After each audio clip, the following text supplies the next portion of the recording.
Good morning, everyone. Welcome to the City Planning Commission meeting. Today is July 9th, 2020. The time is 8:30 a.m. Commissioners participating are Vahid Khorsand, David Ambrose, Caroline Cho, Helen Learn, Karen Mack, Mark Mitchell, Veronica Padilla-Campos, Dana Perlman, and I am Samantha Millman, the City Planning Commission President. In conformity with the Governor's Executive Order N-2920 of March 17, 2020, and due to ongoing concerns over COVID-19, the City Planning Commission meeting will be conducted via Zoom webinar and telephonically. You may also join us as we live stream on YouTube by searching Planning, the number 4, LA, and clicking on the Videos tab. The City Planning Commission meeting can be listened to by calling 213-621-2489 or 818-904-9450.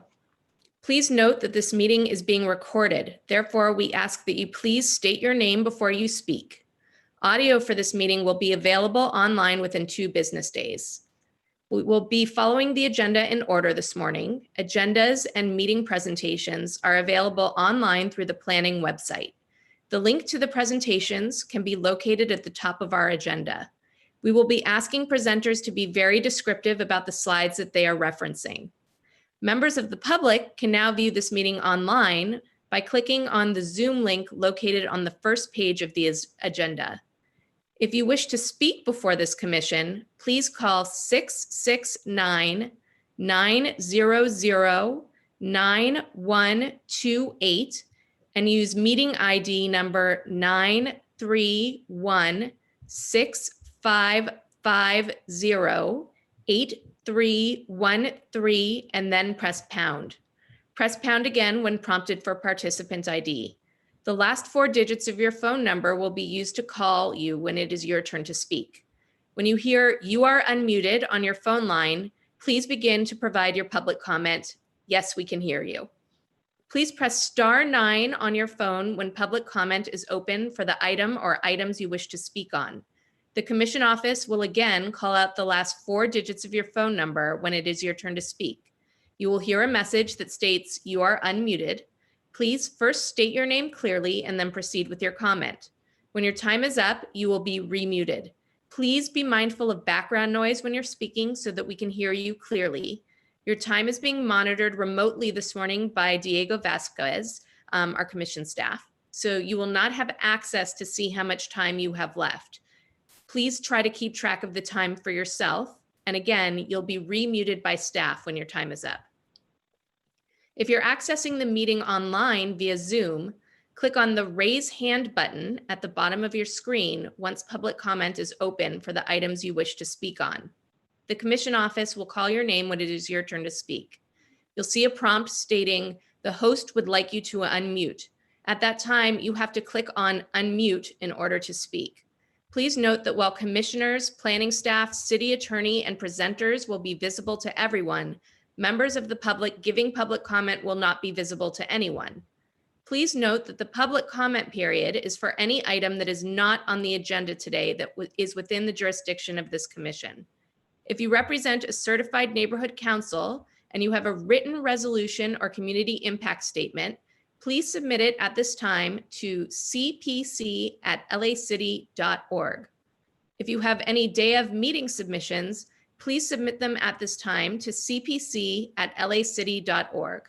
Compliant day of submissions can be viewed in the shared drive by clicking on the link at the top of the first page of the agenda.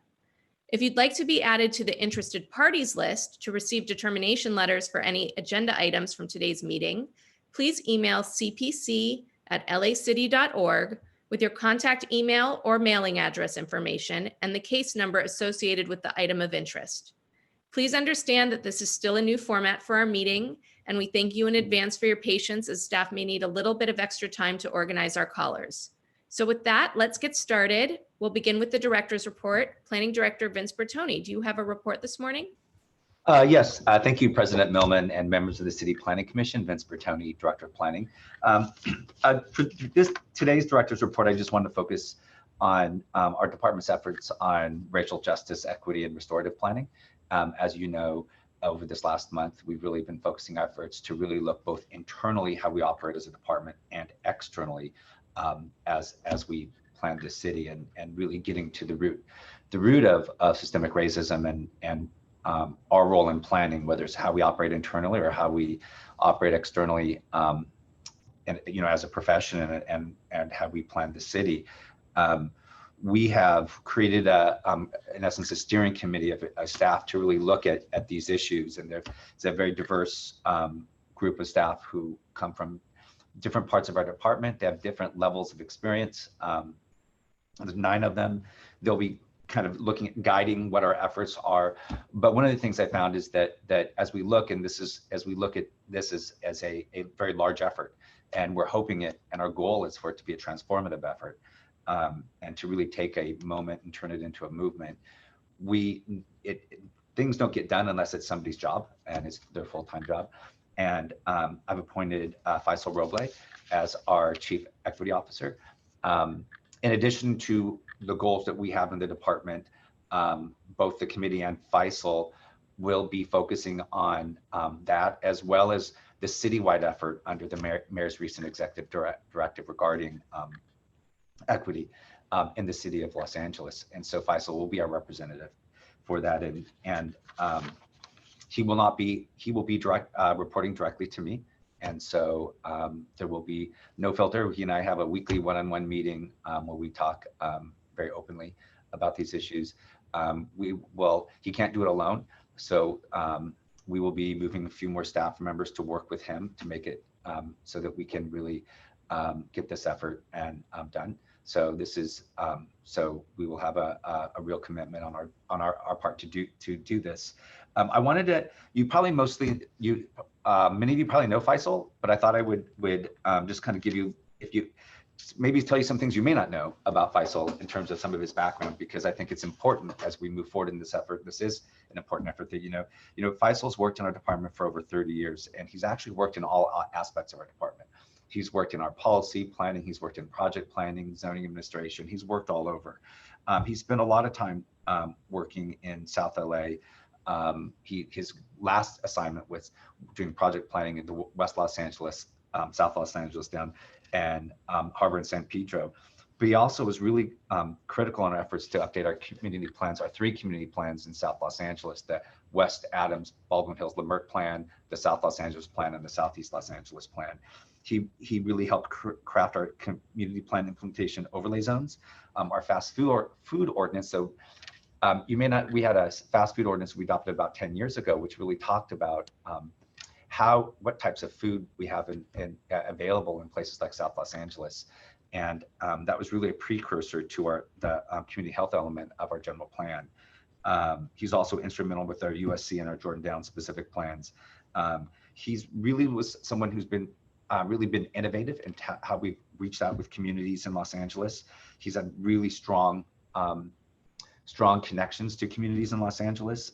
He writes a lot. He's got he doesn't just have a local view, a LA view of issues of equity.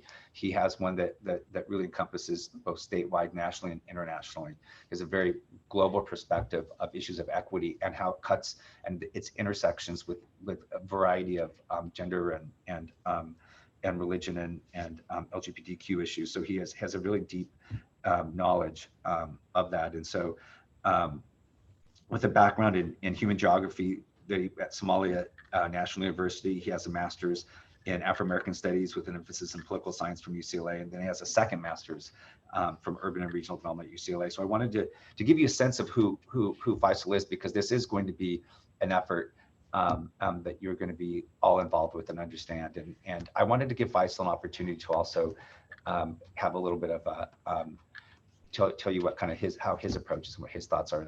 And Faisal is on this call. So right now I'd like to invite Faisal to talk. Good morning. Welcome, Faisal. Thank you very much.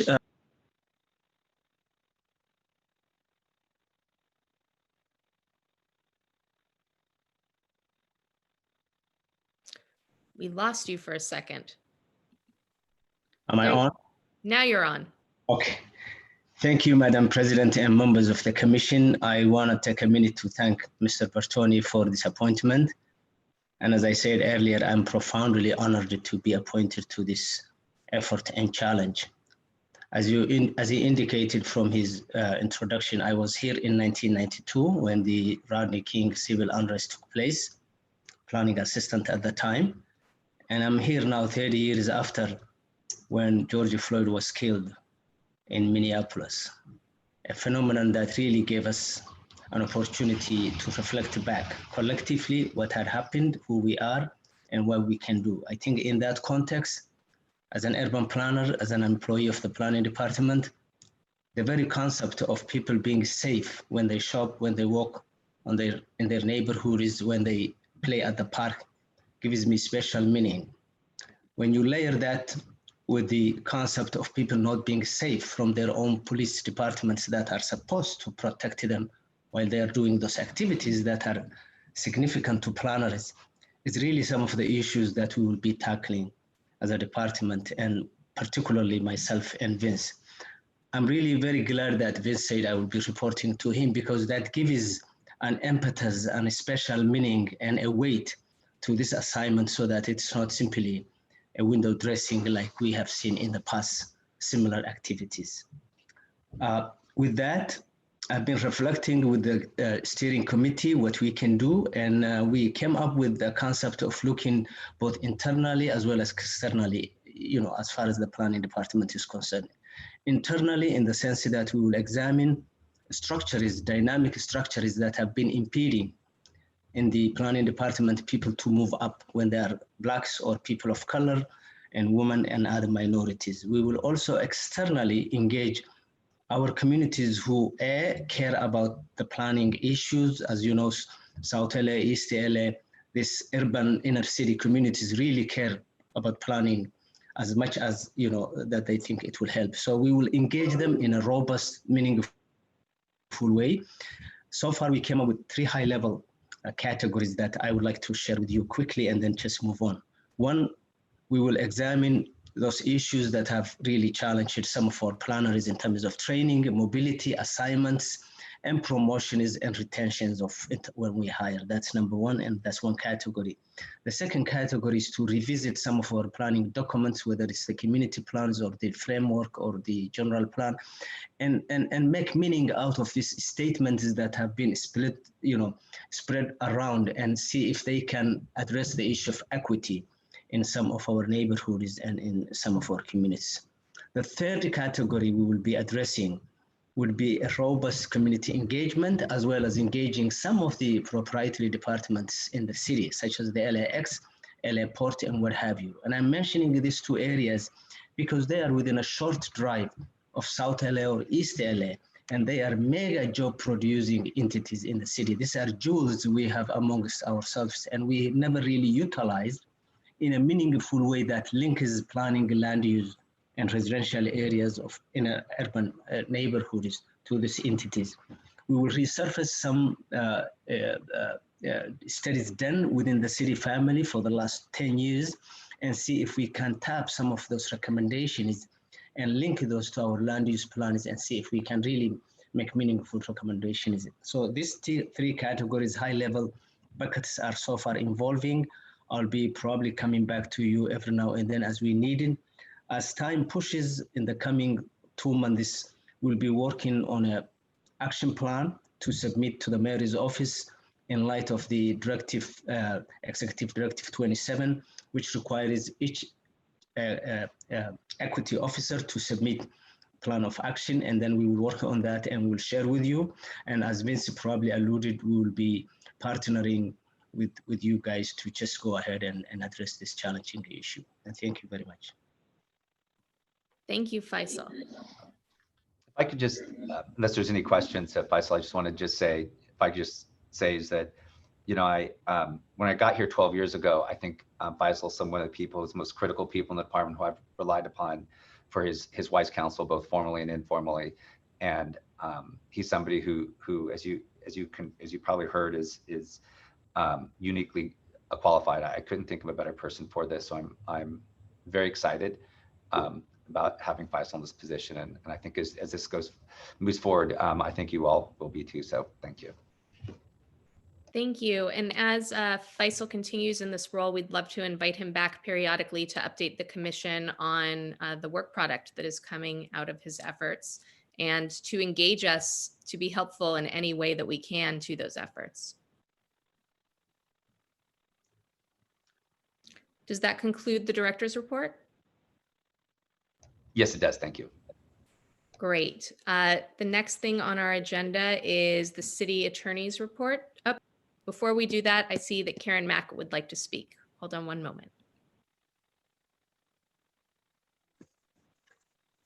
I just want to underscore our general manager's comments. I've had the opportunity to work with Faisal and during the planning process in South LA, and I think he's an excellent choice for this appointment. I also want to just express my, what's the word I'm looking for? Confidence in this process. You know, as you know, the mayor issued a directive around gender equality several years ago, and we can see the results of that in terms of the team that's been elevated and created to really support that directive. And so I'm looking forward to seeing how the department evolves given this new directive.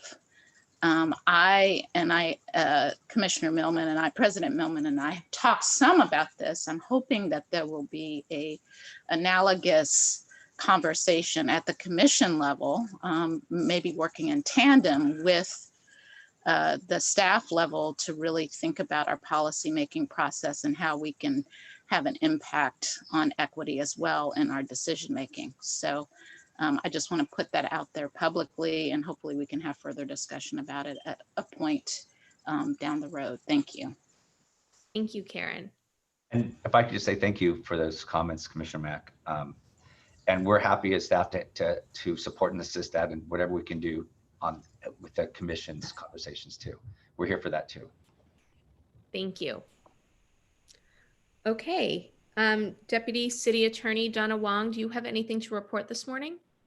Good morning, Donna Wong for the City Attorney's Office. No, we don't have any legal issues update this time. Thank you. Commissioners, please look at your advanced calendars and note any planned absences. At this time, are there any commissioner requests? Please raise your hand. David Ambrose.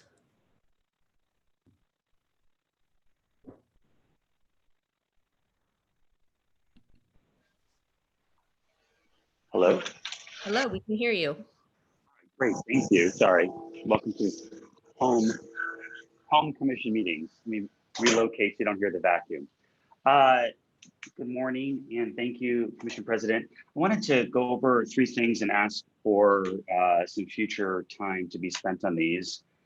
I think we've been discussing a lot about TFAR, and I wanted to schedule an opportunity on the future agenda to initiate a legislative requirement that TFAR include a specified percentage of affordable housing units so that we are acting with consistency and authority at some point. I'd love to schedule that for either commission action or discussion in a near-term meeting.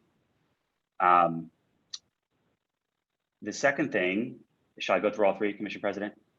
Please, although for your first, I think it's worth noting that in the updated downtown community plan, that will basically be contemplated as a part of that community plan, but I would love to have an ongoing discussion about that topic. I'm just concerned the community plan might be delayed, whereas this could be a specified, very technical and very minor fix. And I think it's a unique moment with the corruption of that council member where we can leverage that insanity to do some good and clean up a process that invites, in my mind, corruption. So I appreciate the downtown community plan process, but I think this should be a more strategic and soon fix. So I'd love that discussion and or action.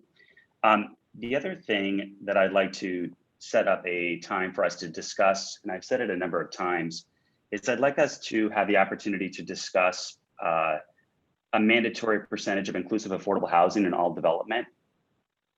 Other cities have done it. We've kind of nipped around the edges, and I'd like to have the chance to discuss with my colleagues. We can initiate anything we want as a commission as it relates to land use. And I think it's worthy of a discussion at this point after a number, almost more than half a decade on the commission. We've hinted at it, but I think we should discuss it, get educated about it, and have the chance as a commission to take some bold steps in this unparalleled moment. So I'd like to schedule that formally. The other thing I wanted to raise, just two other things, because those aren't big enough, but I wanted to understand the intent of this commission to continue the digital engagement that COVID has necessitated. I think it has been a great enfranchisement of the public. A lot of my friends and people that can't take time off for various reasons have been able to continue and be part of this process. So as we return out of it, I don't want to wait until other people decide this. The commission can set its own rules, more or less. And I'd like to understand and express my desire that we continue at least this digital way, in addition perhaps to something in person. But I wanted to understand and have some intentionality so we could build a long runway. And then finally, I am on various email lists from the planning department, which is super exciting.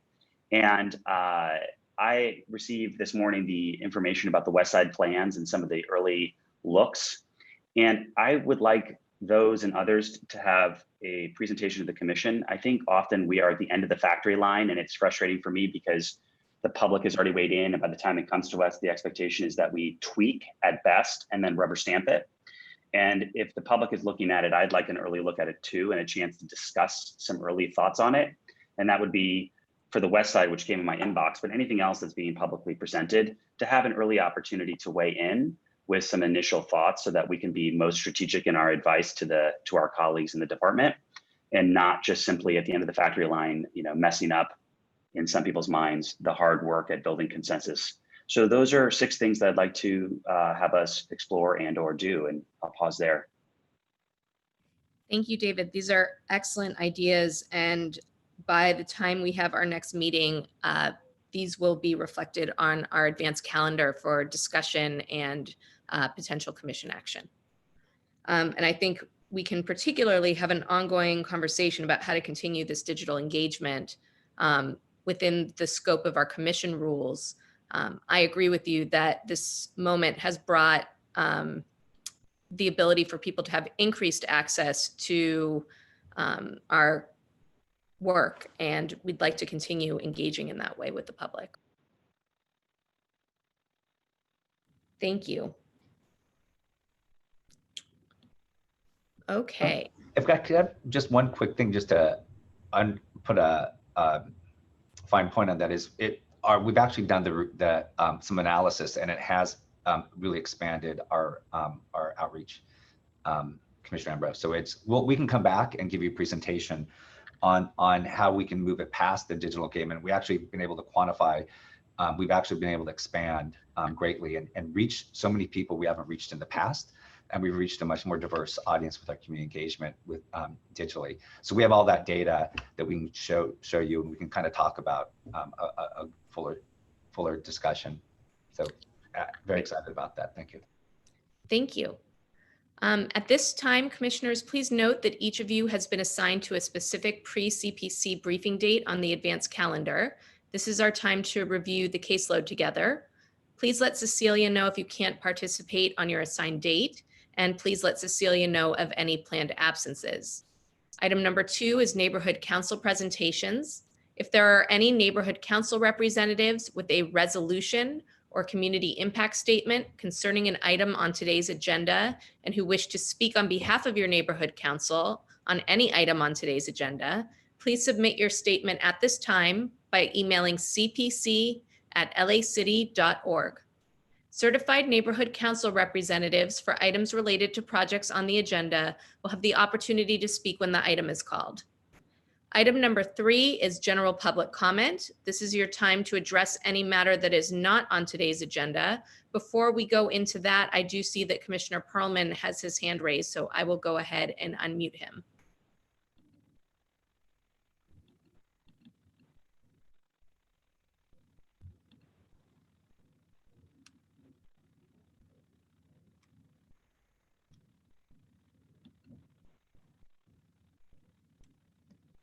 Dana, you need to unmute yourself.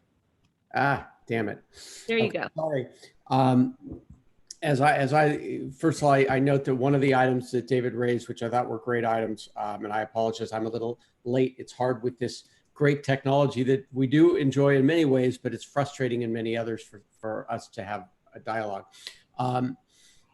Some of those are actually going to be part of Vince's presentation, a couple of them, I think, at the next Planning Commission meeting, and maybe that'll be a starting point for figuring out where to go from there. But I would like to ask, and I know that this is something that's being talked about between Samantha and staff, but for all of us and for all of our benefits, because at the same point, I find this incredibly challenging for myself as a commissioner, doing this from home so often, especially when some of our meetings, as we've talked about, tend to go much longer in this format than they ever have before. So I'd like us to be mindful of that in the manner in which the agenda gets set. We continue during this period, and it makes sense because at least during the long period of time I've been on the commission, we've always had downtown and Van Nuys, and we've tried to break things up by geographical area. I don't think that's so important when we're doing this during the Zoom call format. And perhaps that will afford us an ability to balance the calendars out a little bit more. So, looking forward, we don't see one calendar that'll have 3 matters and the next one will have 8. And I know, Lisa, you deal with that all the time, and things come and they go and they drop off and we continue them. But I think it's for me, I can only speak for myself, it would be much better if we're looking at balanced calendars where we can project, okay, we have a good chance of going till 2 o'clock today. And, if we have a certain number of meetings per month, last month we did 3, if this month we're doing 2, but if we can do them in measured doses, for me, that's much more workable. That's it. Thank you. Thank you. And Dana, as you noted, that has been an ongoing conversation between myself and staff. We've looked ahead through the end of August, and it looks like our agenda will be much more balanced than it has been in prior months.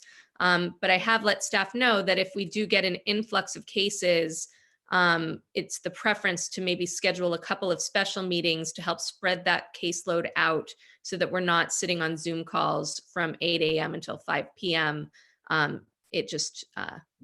We are not able to clearly articulate our thoughts and to give those cases the attention they deserve when we're exhausted. So that will be an ongoing conversation. I appreciate that. Of course. General public comment. I believe. Oh, sorry, Veronica, I didn't see you. Go ahead.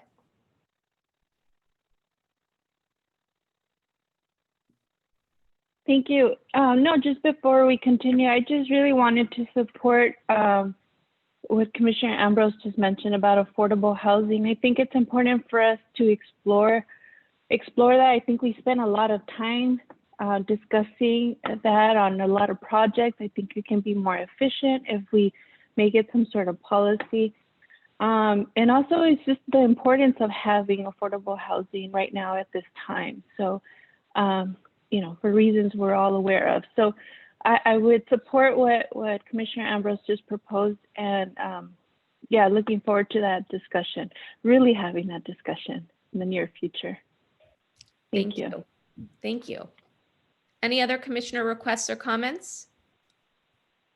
Okay, thank you. The general public comment period is the public's time to address any matter that is not on today's agenda. If you have a public comment for an item not on the agenda, please press *9 at this time, or raise your hand if you are in Zoom.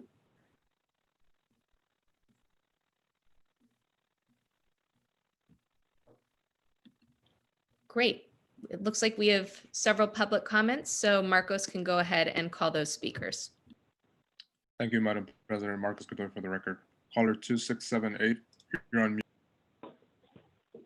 My name's Grant Sunu. I'm a stakeholder in Little Tokyo, and I'm calling on behalf of Central City United. DCP is publicly committed to authentically engaging with low-income communities However, our understanding is that the draft EIR will be released soon, along with the community plan, which is yet to be shared in full. In order to properly inform our community, we have to read the draft EIR and the full community plan itself, have key portions translated, and then solicit feedback in 7 different languages, and then translate that feedback into English to compile it into a formal public comment. 60 days is clearly inadequate, and CEQA allows for a greater comment period in unusual circumstances. We can't imagine a more unusual time than the one we're all living through today. This process is indicative of a business as usual approach, which is inconsistent with your equity statement. We urge DCP to reconsider this comment period, but more importantly, to really explore a plan for true collaboration with community members through adoption and implementation of the plan. Thanks. Thank you. Caller 1563, you're on mute.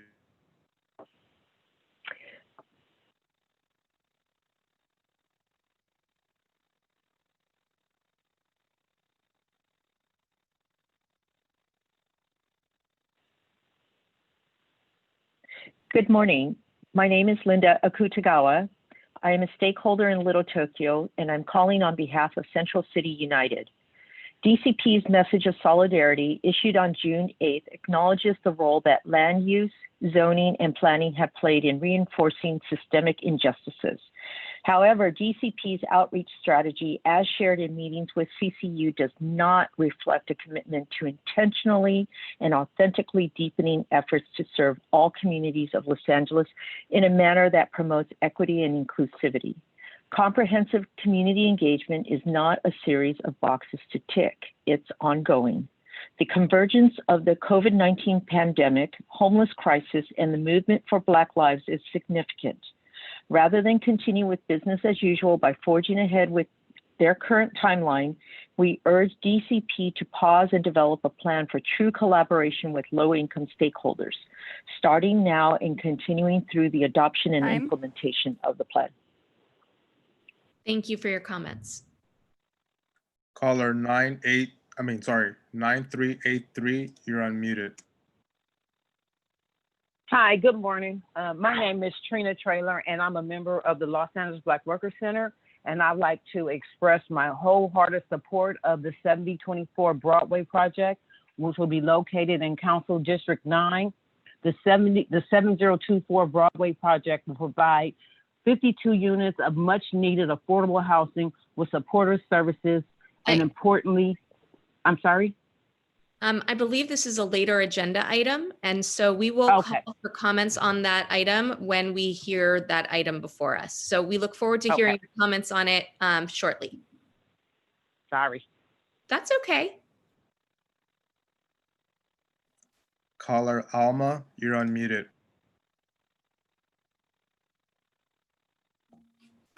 Hi, my name is Alma Sanchez. I'm a resident of South Central near the South Broadway project.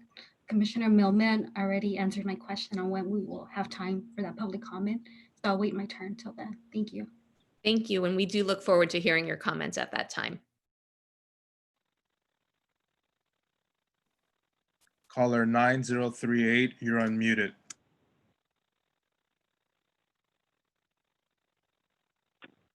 Yes, good morning. Good morning. Hello, good morning. Go ahead. Go ahead. Hi, good morning.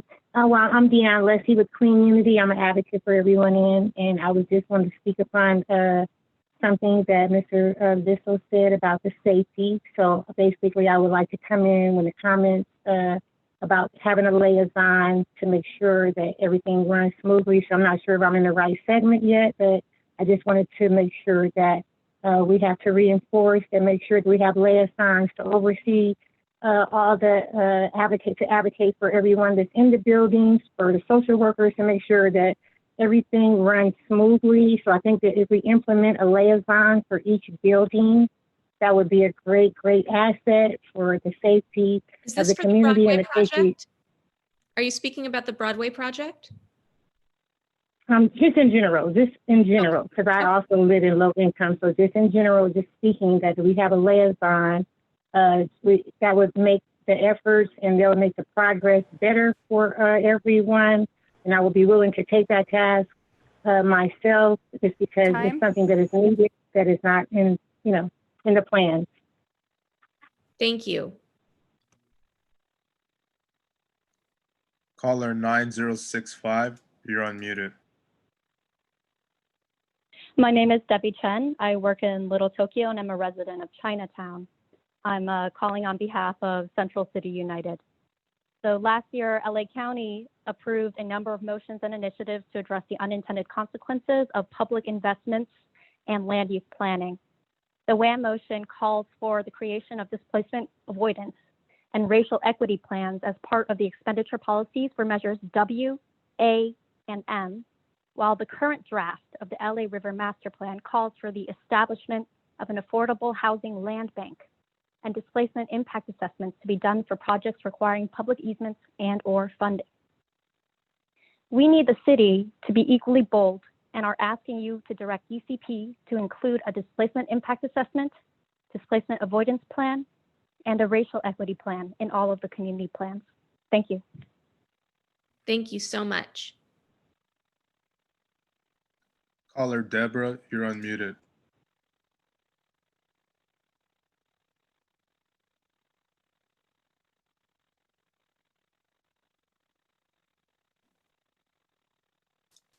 Caller Deborah, you're unmuted. Hi. Good Can you morning. hear me? Okay, my question was about the Broadway project on 71st. Yes. Only 8 parking places. Let's have you hold off on comment now, and when we hear the item, we'll invite you to speak and ask your questions at that time. Okay, thank you. You're welcome. I do see that Commissioner Learn has her hand up, so I'm going to unmute her. Go ahead, Helen. We cannot hear you.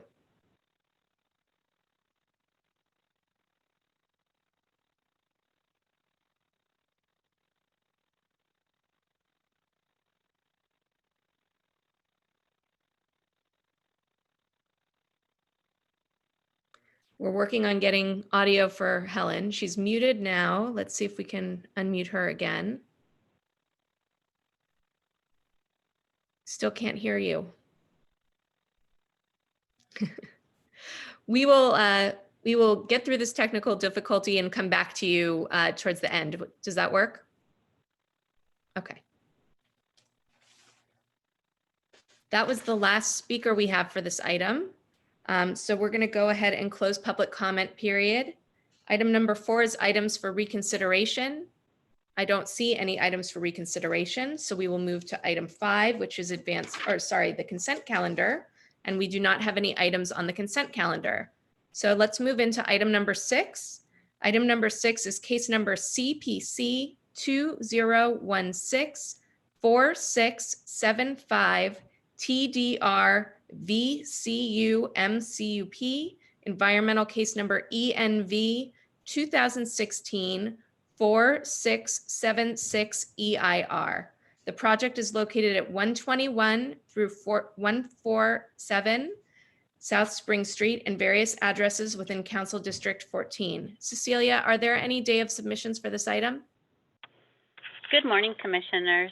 I would like to direct you to the CPC shared drive. We do have day of submissions for this item. For members of the public, compliant day of submissions can be viewed in the shared drive by clicking on the link located at the top of the first page of the agenda. Thank you. Thank you. At this time, we're going to hear from City Planning staff, Will Lamborn. Will, please go ahead and take as much time as you need. Okay, thank you. Good morning, Commissioners. Let me just share my screen here, see if I can get this to work so that everybody can view the presentation.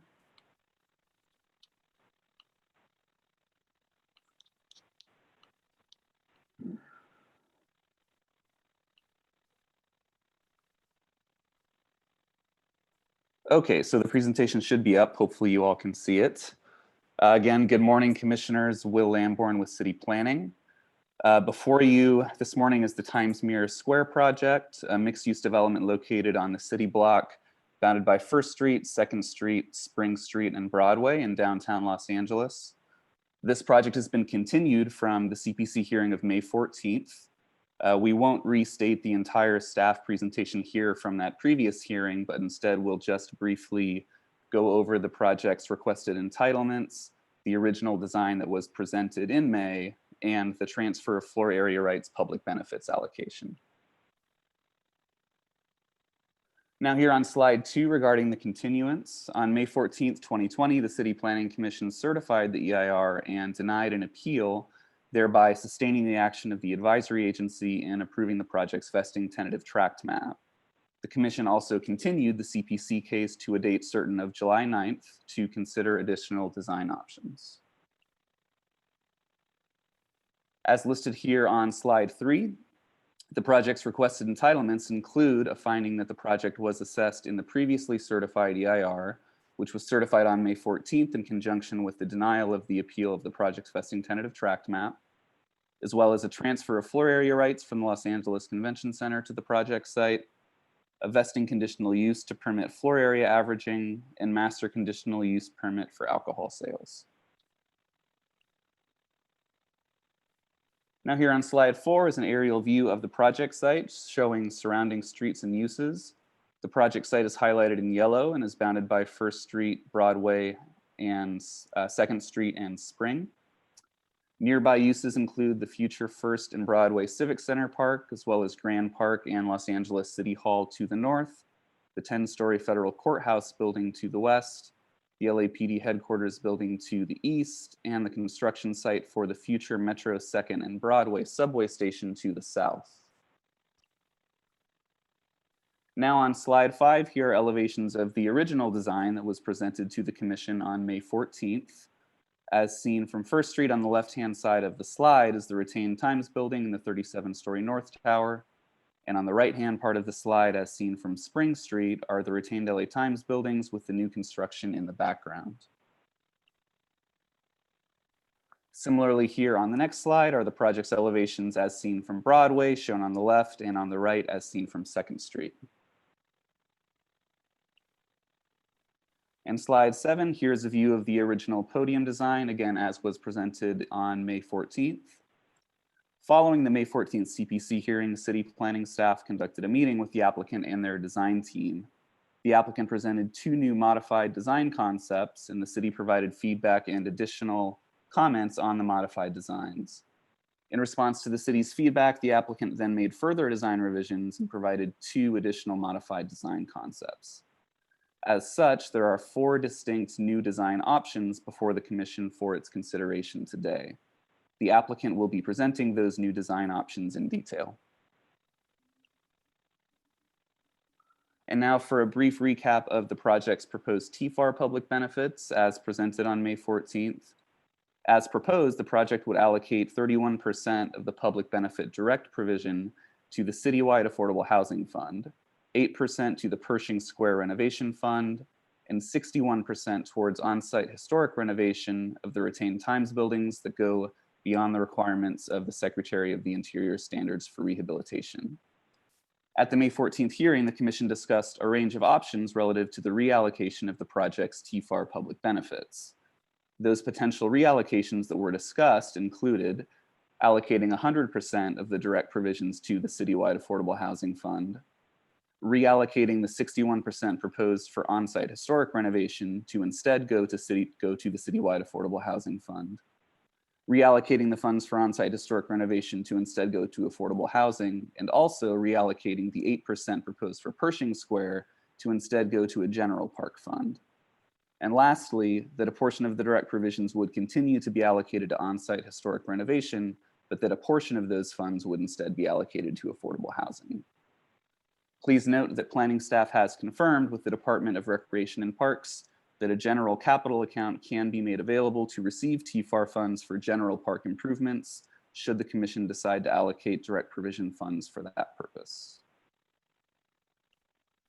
Now on to the recommended actions listed here on slide 9 regarding the EIR. Based on the whole of the record, staff recommends that the commission find the project was assessed in the previously certified EIR, certified on May 14th in conjunction with the denial of the appeal of the project's vesting tentative tract map, and recommend that the City Council approve a transfer of floor area rights and approve the vesting conditional use for floor area averaging and master conditional use permit for alcohol.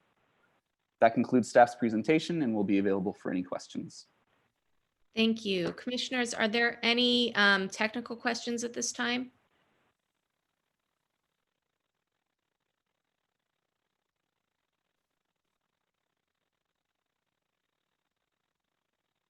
We will move forward with the applicant's presentation. Dale Goldsmith. And Dale, please let me know how much time you'd like. Hello, Commissioners. Can you hear me? Yes, we can. It's Dale Goldsmith, Armbruster Goldsmith in Delvac. It's a pleasure to be able to see you again. The last couple times I've been on the phone, and it's been a little bit challenging, but it's great to be able to see you all. And kudos to the technological steps you've upgraded on this project. I would like to have 12 minutes if that's possible. And I'd like to start with Paul Coleman, the project architect, who will talk about the design evolution that has occurred since our last meeting. And then I'll finish up with some other comments, if that's okay. Please go ahead. Okay, thank you. Can you hear me okay, Commissioner Millman? Yes. Okay, thank you. And the show that we submitted, I'm not sure if Will is going to run that or if we share it.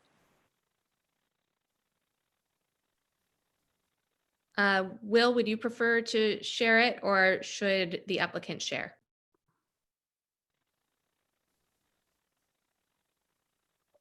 Paul, why don't you go ahead and share? Okay, we'll give this a shot. All right, here.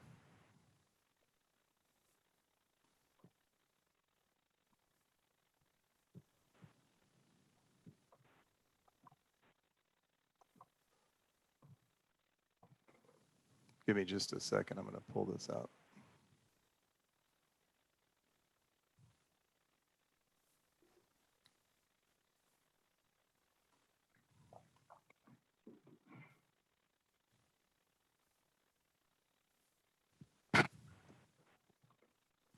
Okay, let me know if you can see my screen.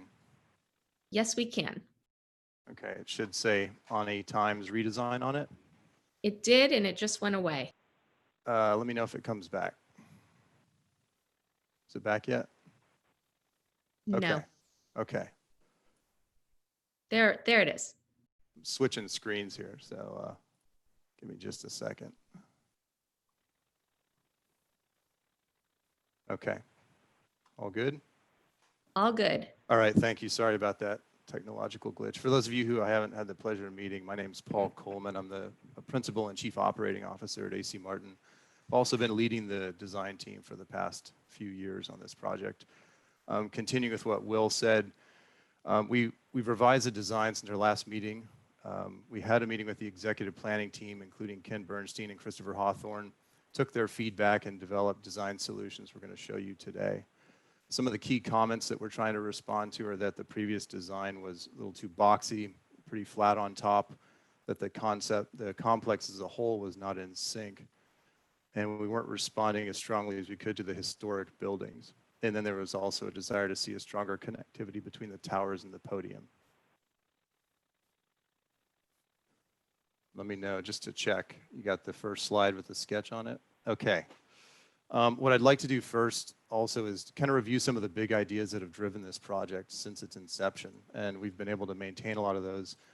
We're in the latest phase of an extensive preliminary design process, and we've made a lot of outreach and solicited input from the planners, even before Ani purchased the property. Planning's been there all along the way, shaping the project, and we've really enjoyed a lot of their input. Some of the big ideas that I want to have us also think about, even though they're not shown in this deck, are the idea of this paseo that we have. It's one of the significant and key defining features of the project. It's going to have quality retail, restaurant spaces along most of the ground level around the entire perimeter of the building. This paseo will become a known local destination in downtown. This project also serves as a catalyst, partly because of this retail and the way we treated the podium, and a connector between South Broadway and the Civic Center, which we think is really important to really use these blocks and opportunities as catalysts to develop downtown.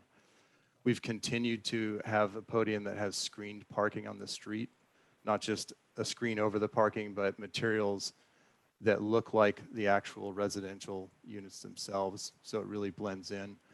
One of the other key features we've tried to drive through the entire project is that every resident gets outdoor space, not just kind of large aperture access to air, but outdoor space. We think that's really important for people living in downtown LA.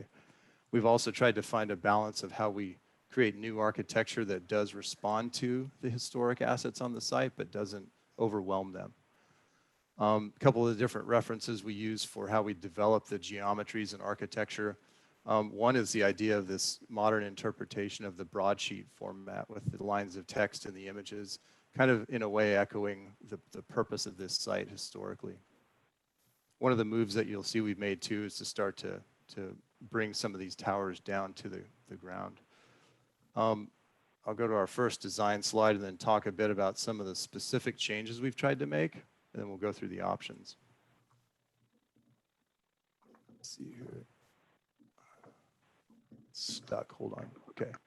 This is just a similar sheet that we submitted. It's got the different top. We are submitting 2 tops for the building. One of the things we've kind of played with all along is the idea of these textures and these kind of quilt-like patterns on the buildings and how we create a modern interpretation of that and contribute to that. The tops of the buildings, we've got 2 options. One we think is a little more referential to the historic components of the site. The other we think is a little more iconic and simple and clean.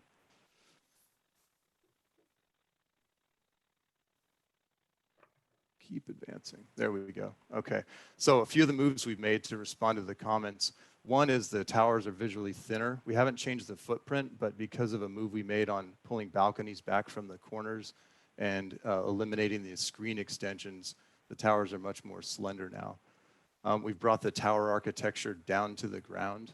Instead of having 2 towers sitting on a podium element, we've now got that glass and spandrel feature coming all the way down onto the podium, and we think it makes a much more unified statement. We've developed the tops of the towers, a lot less flat and boxy now. We think those also help kind of create that rising action and slender the towers.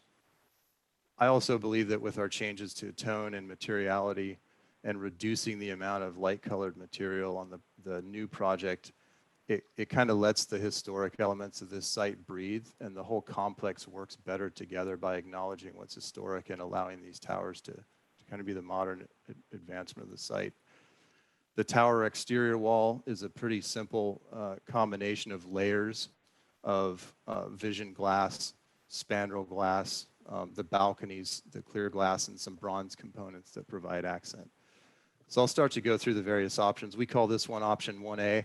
For reference, you're going to see what we had presented to the planning executives previously. It's essentially the same tower with a different base. So I think that our current version is a lot more integrated. A close-up of this will show you some of this patterning we're talking about. And one of the things that's really important for us is to have this building respond on multiple urban contextual levels. The first is that you'd experience this building at the street level. The second is that you'd see it from some distance and understand these large kind of super graphic arrangements on this building. And the third is obviously as how it contributes to the skyline as a whole from a further distance. You can see here we've got the spandrel and vision glass and spandrel glass layered with balconies, which will cast shadows on the building, and then clear glass and bronze accents and potentially kind of bronze tinged translucent dividers between the units. 5 minutes remain. Thank you. I'll speed through this here. This kind of shows you the dark building set against the historic project. Option 2 is essentially a different top and a different treatment of the facade. Here's the old version with the podium. I think it works a lot better in our new arrangement. Keep clicking. There we go. A blow up of option 2. Similar kind of treatment with the layers of material, just a more simple, iconic top. Okay, and then I'm going to talk about the Paseo for just a second, then turn my time back over to Dale. You can really see how the 50-foot setback starts to allow the LA Times building to breathe. We've reduced the amount of the limestone type material to make it a little more special and to let the Times building breathe. We eased this corner to make these elements more monumental, provided the balconies still. So we've got residential balconies coming down to the street, and then a large frame mid-block, which marks vehicular entry and also creates depth on the facade. This is a view, oops, let me go back one. Looks like it jumped. This is a view of 2nd and Broadway, similar type treatment with a thick bay that relates to the historic building, balconies turning the corner. Here you can really start to see how we brought the corners of the towers all the way to the ground. So this goes from the top all the way to the street level. Come on, there we go. Okay, and again, the entry to the Paseo, we've pulled this building back 50 feet. There will be a large piece of art marking the Paseo. This will be a double-loaded pedestrian experience with a grocery store on one side, retail and coffee shops. We also refined the screening element to mark entry and to expose this corner of the building. With that, I'm going to turn the rest of my time over to Dale. Thank you, Paul. Once again, Dale Goldsmith, Armbruster Goldsmith and Delvac. At the last meeting, the commission commented on 4 issues. The first issue related to design, and Paul has addressed that. I'll address the other 3 issues. First, the commission expressed concern that the project would provide 80 parking spaces in excess of the code minimum requirements. In response, ANI will reduce the total project parking by 80 spaces so that the project no longer exceeds the code minimum. The commission also expressed concern regarding ANI's proposal to allocate a portion of the public benefits payment towards voluntary historic rehabilitation work. The cost of this voluntary work, which far exceeds the strict requirements of the Secretary of Interior standard, will range from 13 to 15 million out of a total preservation budget of approximately 50 million. ANI originally requested a credit against the public benefit payment of about 7.3 million, or 1/2 of the actual cost of this voluntary work. We believe that such a credit is fully consistent with the city's TFAR regulations, which specifically identify historic preservation as a public benefit. However, we recognize that the commission has different priorities and respect the commission's desire to allocate most of the public benefit payment towards affordable housing without any credit to ANI. Finally, some of the commissioners question why the project does not include affordable housing. As the project is not seeking a zone change, general plan amendment, TOC incentive, density bonus, or density bonus incentive, there's no on-site affordable requirement. Rather, the project is seeking approval of TFAR, for which ANI will make a $24 million public benefit payment to the city in addition to a $2.7 million TFAR transfer payment. Because TFAR projects, with respect to TFAR projects, the developer is actually paying for the increased floor area, the city does not require TFAR project to also include on-site affordable. We're not aware of any applicable precedent for that. Including on-site affordable units would jeopardize the project's financial viability. Due to backlogs in city processing, it's taken almost 4 years to get to this point in the entitlement process. During that time, construction costs have risen by over 35%. Moreover, as noted, ANI will make the approximately 26.6 million in TFAR payments and incur 50 million in preservation costs. In addition, COVID-19 has affected both the financing markets and the future sales price and rental rate for the project. Furthermore, ANI has closed in the project. They purchased it 4 years ago. Over $100 million purchase price was based on TFAR, but it did not factor in on-site affordable because there was no such requirement. ANI can't simply pass the cost on to the seller. It will affect the viability of the project. This does highlight the need for clear rules, and I, for one, support Commissioner Ambrose's suggestion of requiring it, but on a prospective, not a retroactive basis, so the rules are clear and developers can go in knowing what they're required rather than having ad hoc negotiations. For these reasons, we would respectfully request that you approve the project with the changes, the revised project, and deny the appeal, which, as the staff report thoroughly rebutted and shows, is without merit. Thank you. Thank you very much. At this time, we will open the public testimony for this item. Each speaker who has pressed *9 will have 1 minute to speak. Marcos will call out the last 4 digits of your phone number when it's your turn. Please state your name clearly and then proceed with your comment when you hear the message that states you are unmuted. If you're accessing the meeting online via Zoom, please click the raise hand button at the bottom of your screen. Marcos will call your name when it is your time to speak. You will see a prompt on your screen that states the host would like you to unmute. You will then click on unmute at that time and begin your comments. Marcos, please go ahead and call out public comments. Thank you, Madam President. Marcos Godoy for the record. Caller 3743, you are unmuted. Hi, good morning. My name is Jose Pina with Creed LA, and we support the project because the applicant has a proven resume of successfully constructing, managing, and maintaining world-class properties in Los Angeles. Their projects benefit the local population and the greater needs of the city. The project features an impressive addition to the city's much-needed housing stock, and the applicant has kept his commitment to a project design that is environmentally friendly and sustainable. We strongly believe in this project, and we urge you to approve it. Thank you. Thank you. Caller 5572, you're unmuted. Hi, my name is Doug Summers. I represent UA Local 709 Sprinkler Fitters, Los Angeles.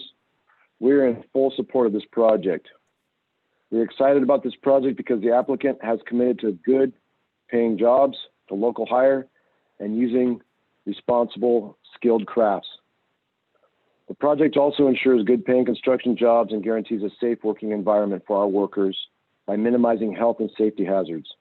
We urge you to approve this project. Thank you. Thank you. Caller Page, you're unmuted. Good morning. My name is Paige Fenney, and I'm here on behalf of the Supporters Alliance for Environmental Responsibility, also known as SAFER, concerning the EIR for the project. SECR requires that if a project will have a significant effect on the environment, the agency may approve the project only if it finds it has eliminated or substantially lessened all significant effects on the environment where feasible. The lead agency may deem a particular impact to be insignificant only if it produces rigorous analysis and concrete substantial evidence justifying the finding. Here, SAFER provided expert evidence to show that the city failed to adequately analyze several significant environmental impacts, including impacts to birds from window collisions, indoor air quality impacts to residents and employees, air quality impacts, greenhouse gas impacts, and traffic impacts, and failed to implement feasible mitigation measures for these impacts. We therefore respectfully request the CPC not certify the EIR and instead require the city to prepare a revised draft EIR for the project. Thank you. Thank you. Caller 8197, you're unmuted. Good morning. My name is Brian Germain on behalf of Sheet Metal Workers, Local 105. We support this project. This project benefits our local economy and our local workforce. The commercial and residential space on the project will attract new and surrounding residents, creating new opportunities for our local businesses and providing long-term jobs. The value of restoring Los Angeles historic buildings also cannot be overstated. I urge you to take advantage of this great opportunity by approving this project. Thank you. Thank you.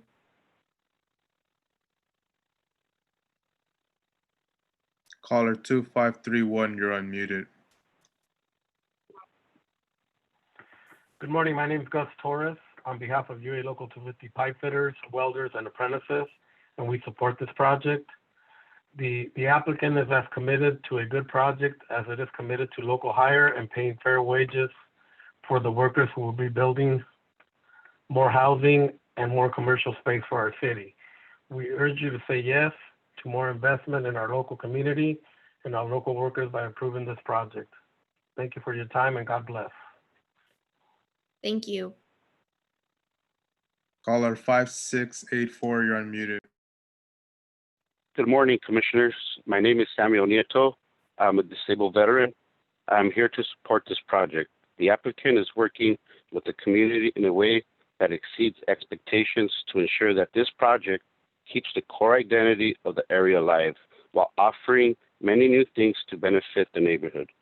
This project's paseo is well thought out and provides pedestrian access to the historic buildings and additional retail. I strongly urge you to approve this project. Thank you. Thank you. Caller 5180, you're unmuted. Good morning. My name is Desiree, and I'm here to support this project. The applicant has worked closely with the community to propose a project that is compatible with the surrounding area and beneficial to the local community. The project adds more than 1,000 residential units, as well as quality retail and restaurant spaces that will serve a large number of daytime employees in the heart of the city center. We strongly urge you to support community benefits by approving this project. Thank you. Caller 0973, you're unmuted. Good morning. My name is Omar Galindo. I am representing UA Plumbers Local 78, and we support this project. Los Angeles is in a housing crisis that needs to be addressed as quickly as possible. This project will provide 1,127 homes for families that desperately need them, as well as quality retail and restaurant space. Let's deal with our housing crisis immediately and ensure that good construction jobs are supported by approving this project. Thank you. Thank you. Caller 3936, you're unmuted. Good morning. My name is April. I'm with Arms of Los Angeles, and we support this project. We work to assist at youth risks that are at youth that are at risk, veterans, and actually people experiencing homelessness, and actually anyone that's in need of a second chance. We are especially enthusiastic about our local hire component on this project, and we have firsthand knowledge of the benefits of local hire programs. Many of our members and have secured jobs and careers in the construction industry. This project is a great opportunity for our community, and we ask you to approve it. Thank you. Thank you. Caller 8244, you're unmuted. Good morning. My name is Sean Silva, and I'm with Creed LA. The applicant has worked closely with the community to bring forth a proposal that is compatible with the surrounding area and benefits the local community. And the project features two towers, 53-story tower and the 37-story tower, which together will feature a combined 1,127 residential units and about 34,600 square feet of commercial space. The applicant has developed a project design that is consistent with the kind of safe, environmentally friendly, and sustainable development that is supported by our community, and we'd like to reflect on that. And Creed LA strongly supports this project and urges you to approve it. Thank you. Thank you. Caller 9958, you're unmuted. Hello, this is Stephen Luffman. As this is a corrupt Jose Huizar project, the entire process should be started over. One small example of this corruption is during the Plum hearing for the Times Square Historic Cultural Monument in November of 2018. The admitted criminal, Mitch Englander, threw out the historic Pereira design building from the HCM protection, saying, "Let's just save the old historic buildings." Thank you. Thank you. Caller Michael, you're unmuted. Good morning, Commissioners. Michael Shilstone with Central City Association. We're very supportive of Ani's Times Square project, which will bolster the Civic Center's growth as a neighborhood to live, work, and visit in downtown. It will bring vitality to this area with a mix of uses, including a ground floor reserved for restaurants and a grocery store with a public paseo. Modeled after the San Francisco Pier, the public paseo will be a delightful attraction, especially for tourists visiting nearby destinations, including City Hall and the Bradbury Building. We'll also support nearby major public investments like First and Broadway Park and Metro's regional connector. Recognizing our city's unique history, this project also preserves one of downtown's precious architectural gems, the LA Times building. We're thrilled that Ani Group continues to invest in downtown's future. We're excited to support this project and urge you to support it as well. Thank you. Thank you. Caller 3519, you're unmuted. Hi, good morning, Commission. I am here on behalf of Esoteric LA, and I am a downtown Los Angeles resident. I think the LA County Planning Commission should vote no on approving the Times Square EIR because Angelenos and downtown Los Angeles residents such as myself have every reason to believe Jose Huizar sold his vote and sabotaged our landmaking nomination for the benefit of Canadian property developers, for foreign developers, and not for the benefit of especially downtown Los Angeles residents such as myself. Thank you. Thank you. Caller Shamari, you're unmuted. Thank you. This is Shamari Davis. I'm a business rep for IBEW Local 11 Electricians Union, and we wholeheartedly support this project.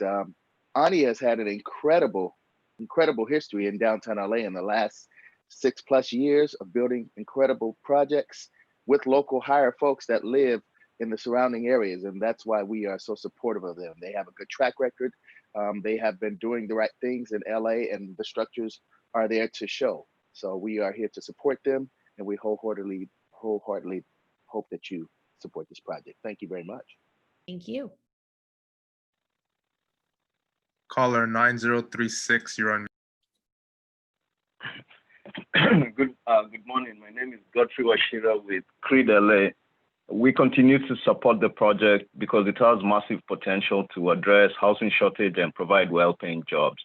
Oni has a great track record on both critical needs, and in fact, in terms of affordability, I think good jobs do reduce demand for affordable housing. So in an indirect way, it's addressing affordability.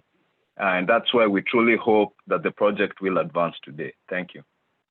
Thank you. Caller 3962, you're unmuted. Hi there, my name is Michael Navarro. I'm a lifelong resident of Los Angeles, and I strongly oppose this project and hope you do too. The fact that Omni Group is refusing to build any affordable housing is very telling about the type of residents they want in their towers. Callers keep calling in about a housing shortage, but the only people who would afford these units are the wealthy and people who hardly even live in Los Angeles. So I strongly oppose this. This is the Civic Center. This is a place for all Angelinos in downtown. Why are we building these towers, these luxury towers for the rich, when there are so many people who are unemployed and who can barely afford rent? Thank you. Thank you. I believe that was our last public comment from. Sorry, there's one more that just raised their hand. Great. Caller 4643, you're unmuted. Hi, my name is Velvet Victorian, and I am as well. I've been in Los Angeles all my life, and most of the people living downtown are living on the street. And I oppose this project and any other project that Jose Weasenar was involved with, until we can clean up and find out all of whatever he's done. We shouldn't fund anything that he had anything to do with. Thank you. Thank you. Caller Kim, you're unmuted.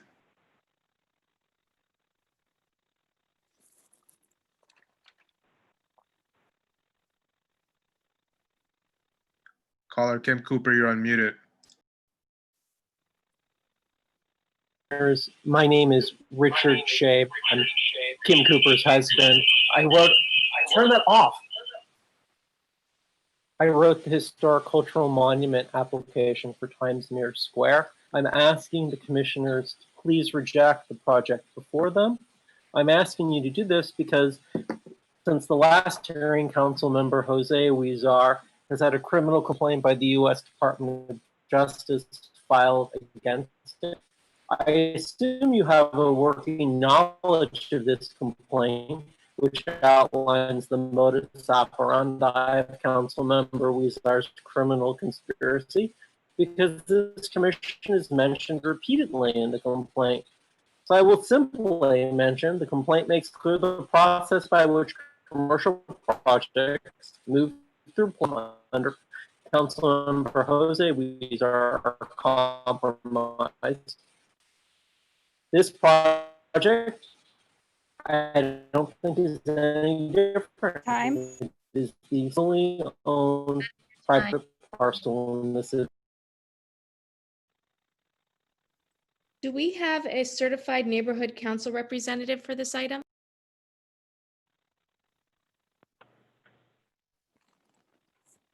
Appears we do not. And I don't think we have a council member representative present. So I will go ahead and close public testimony. Staff, is there anything you'd like to respond to?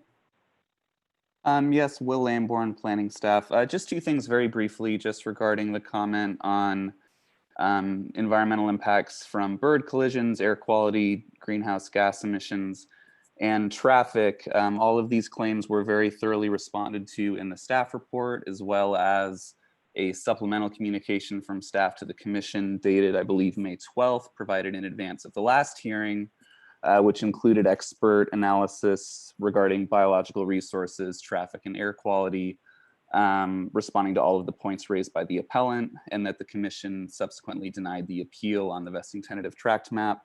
The EIR did indeed analyze all of those topics adequately and thoroughly as set forth in the staff report and in those other communications, and the commission subsequently denied the appeal. Regarding historic resources, I would just really briefly mention that notwithstanding the historic cultural monument designation, that the environmental impact report considered all of the on-site buildings to be historic resources for CEQA purposes and are all fully analyzed as such in the EIR. That's all I have for now. Thank you. Thank you. Okay, we will begin deliberations. The commission did discuss this project at length at a prior meeting. So I think we should really stick to, unless there are other issues that have arisen, the four major buckets that were left outstanding. One of those buckets was the overparking, and it seems that that has been resolved, but if there are any comments, I would welcome them. The other three are the TFAR allocation, the provision of on-site affordable housing, and then the design itself. So please go ahead and raise your hands and we'll begin this discussion. And maybe we should have the discussion about TFAR and on-site affordable first and then conclude with design, unless Dana has raised his hand and he wanted to do the opposite of that. I'll let Dana take the lead. Go ahead. Thank you. Yeah, I'd love to go into bucketed conversations, but I think it's hard with this format because you're going to have to keep muting and unmuting us.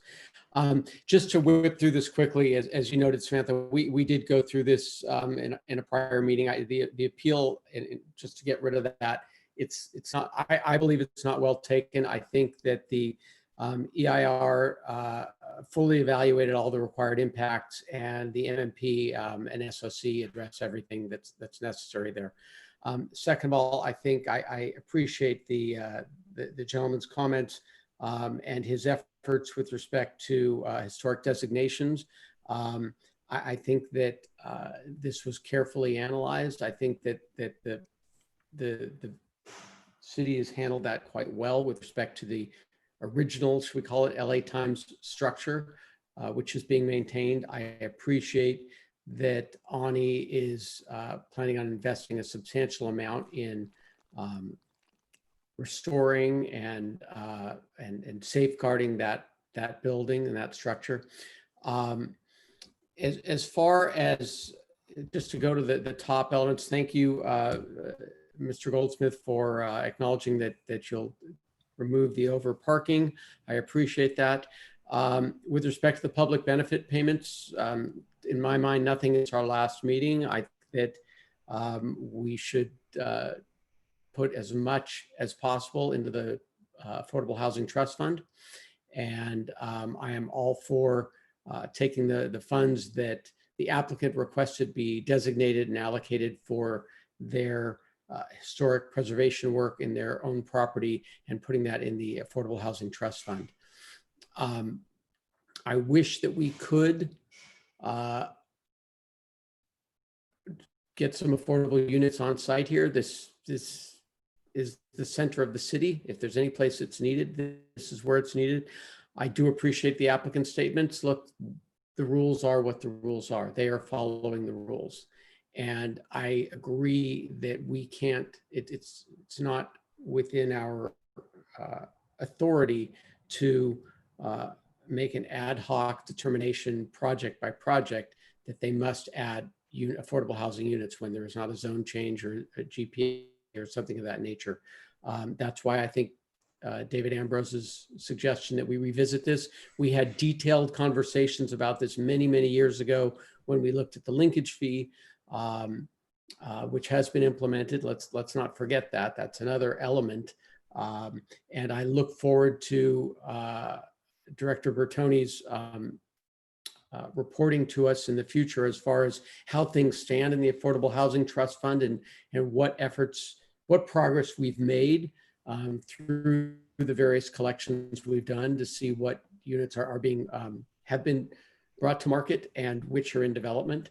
But in the meantime, we have to live with the rules as we have them. So while I wish that Ani would dedicate some units in this project, that's up to them. And I understand they're a for-profit business, and so they're going to do what they have to do to make this pencil out as profitably as possible for them and whoever sounds like there's a buyer. My final comments, as far as the options, I do greatly appreciate the applicant and their architects spending so much time trying to come up with a redesign. I think it's much better, and I'm not an architect, so it's all subjective. We know that, or I know that. I think option 1A of the many options that were presented is the one that I prefer. I prefer the top, the distinctive skyline. I prefer how the addition to the street level ties into the historic LA Times building. It's not as heavy as 1B, which I think is a bit more oppressive. I think there's more continuity here. And as far as option 2, and that may be dynamic, but I can't tell from the way that's been presented to us, because the way it's pictured in the graphics and in the shots, I can't tell if it's flat or angled. So the way I look at it, 1A is the best of the options. And I obviously want to hear what everyone else says, but thinks, but that's where I stand on it. Thank you. Thank you, Dana. So to sum up, TFAR allocation, you want to take the historic preservation and put it into affordable housing, for provision of on-site affordable housing, hands tied, and design you like 1A. I am going to ask commissioners if they have a preference to state it, but then I'll loop back on design. I have some thoughts about what our role is and whether we should be subjectively choosing a design based on our whims or if we should be leaning on our urban design studio. So with that, I will move to Veronica. Thank you. Because I just wanted to thank the city for really looking into what was my suggestion about providing some of the TFAR money to the parks. And I believe the answer was yes. So I just wanted to make the statement that I would like for us to consider the 61% of the direct provision proposed for on-site historic renovation to go instead to the citywide affordable housing, and then the 8% proposed for the Persian Square to go instead to the general park fund. I think that is a good balance between, providing. Sorry, my daughter is acting up. Of course, every time I'm talking, she has to come in. So yeah, let me just come back after I settle her down, but I just really wanted to state that my position on the TFAR and really appreciate the city looking into my request. Thank you, Veronica, and we will come back to you. Thank you. Helen? Can you hear me now? Yes. Great. Thank you very much. I wanted to comment on I appreciate the developers and the architects' attempt to kind of respond to the design, and I agree with you, President Millman, on how we can actually defer to the expertise of our planning staff to kind of take it to the final line. I think that there still could be some work done to adhere to the citywide guidelines in terms of a coherent idea. That was guideline 5, and I think there's some conflict, but healthy conflict, between thinking about guideline 4, which is recognizing and respecting surrounding context, which not only is the LA Times building, but just being in the historic core.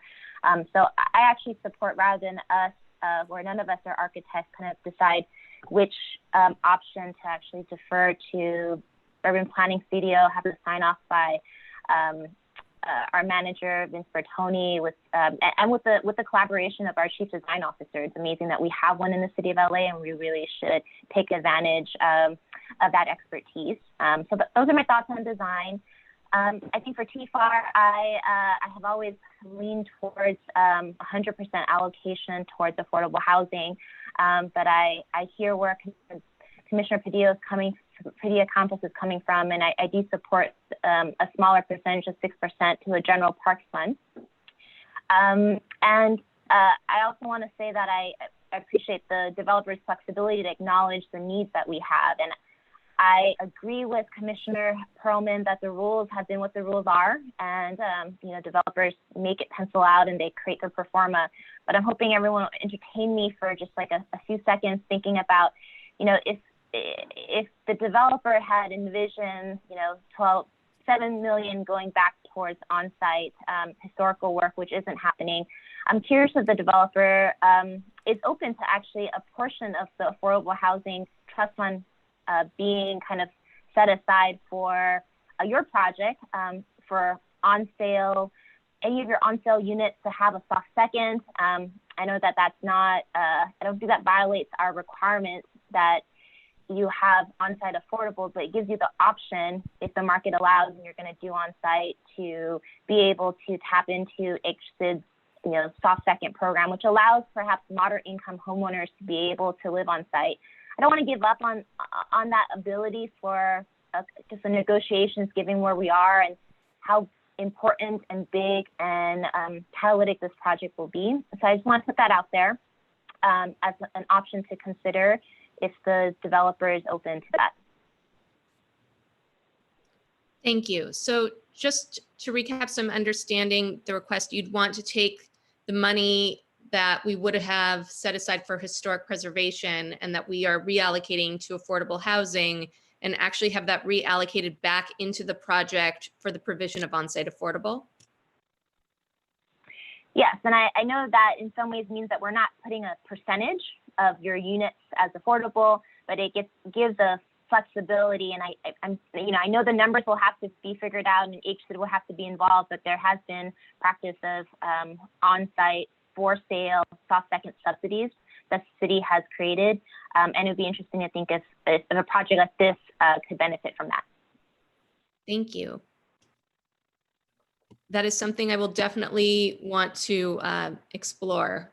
Let's go around and hear from other commissioners, and then let's come back to that idea. David Ambrose.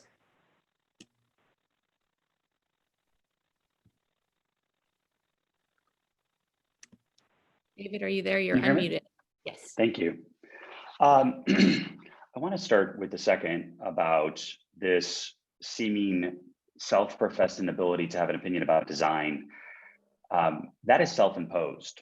The law allows us here to have an opinion, and developers in the process have been so murdered in our city that no one's on first with design, which is why our architecture is what it is compared to other jurisdictions.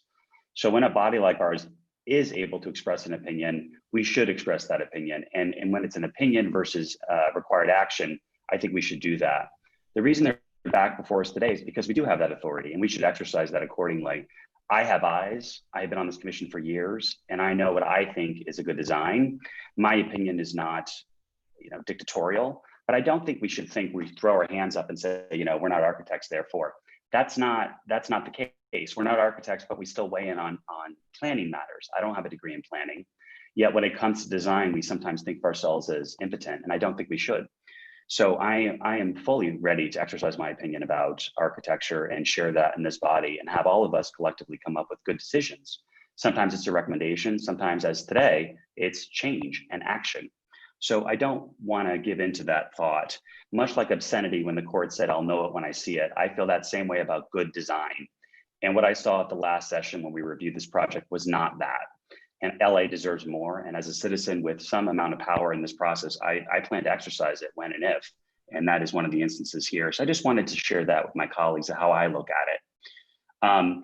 I don't have a horse in this race between the two. I will say, Dana, that I think the top hat, which is what it is on every other Ani project downtown. It's that weird square projection And if you look at Google and you look at some of the buildings they built on there, it's the same. I call it a top hat. I don't know what officially it's called as an architectural feature, but it's that same square projection. And as I reviewed the technical drawings that were provided, technical may be the wrong term, it is the triangular shape is not flat. It is comes up at an angle. And with that, that would have my support. I am a little exhausted with top hats and flat. I'm looking for some angular features in LA skyline. And I support the angular. If I'm incorrect, staff can correct me, Dana. But I encourage you, while we're continuing the conversation, Dana, to look at the other top hats downtown and see how banal they appear, even from the street, never mind from afar. So I don't want to see another top hat. A couple other things, if I might, Chairwoman. I want to set out that the conversation today and last meeting may come across to ourselves, but also the public and maybe staff, that we are setting up historic preservation against affordable housing. And much like the conversation that I think my colleagues and I have had about parkland, we are not doing that. We support, I shouldn't say we, I support all of the above. And my understanding is I don't think we are asking one or the other. I think historic preservation is a vital ingredient to a healthy city, as much as I think affordable housing and park space and recreation space is. In this instance, however, I look at the historic preservation and I ask myself just a fundamental question: who is this serving? This is a property that's going to be owned by the applicant here. And so, you know, I don't think historically preserving a vital building to the benefit of the private landowner, even if there is a companionable public benefit to that, is the priority for me. So I would support the reallocation of those provisions to affordable housing, especially in this instance, given the lack of community spirit and voluntary contribution to our city's need. And I think it's a shame that we've gotten this far through this corrupt councilman's office negotiation with this developer. Not saying they did anything wrong at all, but the council office should have been advocating from day one. And unfortunately, we're here where we are, and I don't, as others have said, want to act capriciously. That said, I think it demonstrates a lack of community will and spirit that Ani, who's so important in our city, is not giving any. And I hope in the future, I may or may not be here for future projects, but I hope that they will reconsider that regardless of the council member they're working for. They are employing Angelenos, we are Angelenos, and we should have the heart and spirit to welcome everyone in the words of United Way, especially downtown with the crisis that faces 5-6 blocks away from this building. Facing City Hall and ignoring the crisis our city is facing is pitiful. However, this is not an omnipotent body, so I support the project. I do think it's a shame that they're not providing that. I do support the reallocation. I support the triangle roof line, and I am pro $1 million to Pershing Square. I think we've been chipping away to Pershing Square. I think we need to stop doing that in some senses. It'll never get fixed if we don't keep putting money in the piggy bank. And I think I support the Pershing Square component. I think it'll create a new civic center downtown outside of the civic center, so to speak. And I think that's really important. One thing I want to ask for, Commission President, is that whatever motion is made by whomever you select or recognize, I want a very specific, I would ask for a very specific condition that no changes are allowed without return to CPC. I do not want to outsize this to the director. I think this applicant has not shown goodwill, and I want that change, any change that changes the architecture, to come back to CPC for a full hearing, us or anyone else, especially given the lack of affordable housing. I am deeply concerned about the motivations of this developer, and I want to see any changes to this architecture and or project come back before the full CPC. Thank you. Thank you, David. And just to clarify, I agree that this commission very much plays a role in design. And the reason that I did not want to select one of the options is I think there's still room for growth here. If I'm being honest, like I prefer 2A, I like the triangular rather than the top hat, but I think there's still work that needs to be done at the ground level to reorient to pedestrians. I think that we still need something. This site is the gateway to Broadway. It's a really important site, and the architecture should be excellent and iconic. And I think we're moving in the right direction, but we're not quite there yet. So that was kind of where the conversation, I wanted to take the conversation and wanted to propose some condition language to articulate that. So in that way, yes, I very much want us weighing in on the design. I just didn't want us to say 2A or 1A or 2B is the design and stick with it and you're done, because I don't think we have reached the level we need to get to yet. But we can continue that conversation after everyone else has weighed in. I'm going to go to Karen Mack.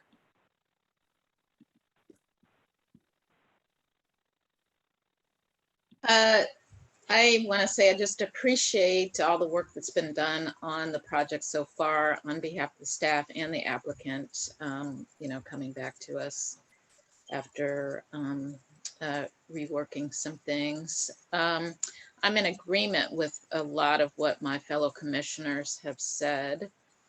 And, you know, I just want to add to the conversation that, you know, I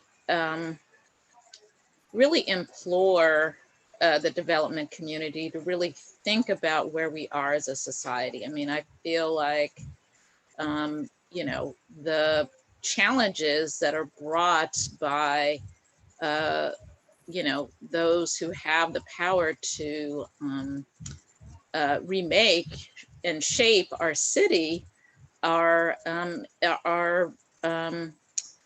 you know, being questioned because of the challenges that we're facing. So I feel like this is a moment to rethink, you know, all of our processes as we're doing in the planning department, and developers are an important part of the community. And Ani obviously is. And so, you know, one of the big issues that has come to light is this, you know, this big gap in our society, and you know, thinking about developments as places where everybody has the potential to be a part of is really important. So the affordable housing question is not just a question of money and affordability, it's a question of community and how it is that you build a community, how you build a society that functions effectively.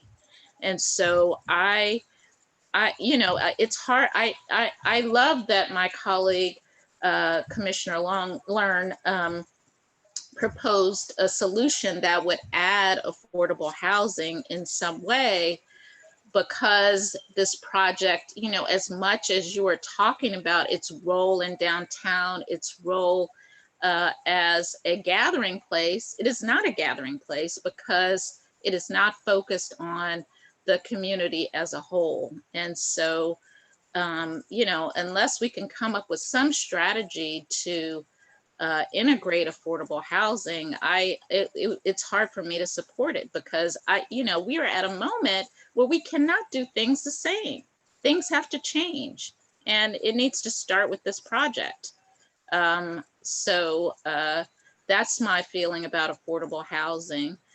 In terms of the park, I feel like we should support Commissioner Padilla-Campos and the focus on really applying the parks money broadly. You know, do we need a session on Pershing Square so we can actually, you know, think deeply about the support for that and what it needs, and you know, how we really move that forward.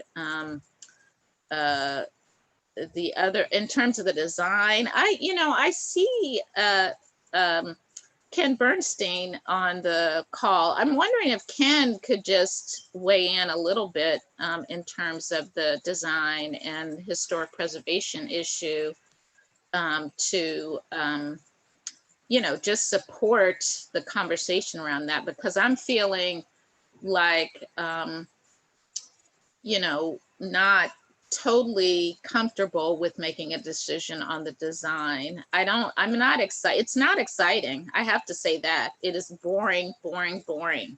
So how can we, you know, what can be the next evolution of the design? Ken, please go ahead. Thank you, Commissioner Millman, and thank you, Commissioner Mack. It's great to see all of you. Ken Bernstein, representing the department's Urban Design Studio, as well as our Office of Historic Resources. And we appreciate the Commission's weighing in so strongly on design on this project, and making the point that we are needing to elevate design expectations as a city. And that was very much the message of the citywide design guidelines that have already been referenced this morning, and this Commission's adoption of those citywide guidelines last fall.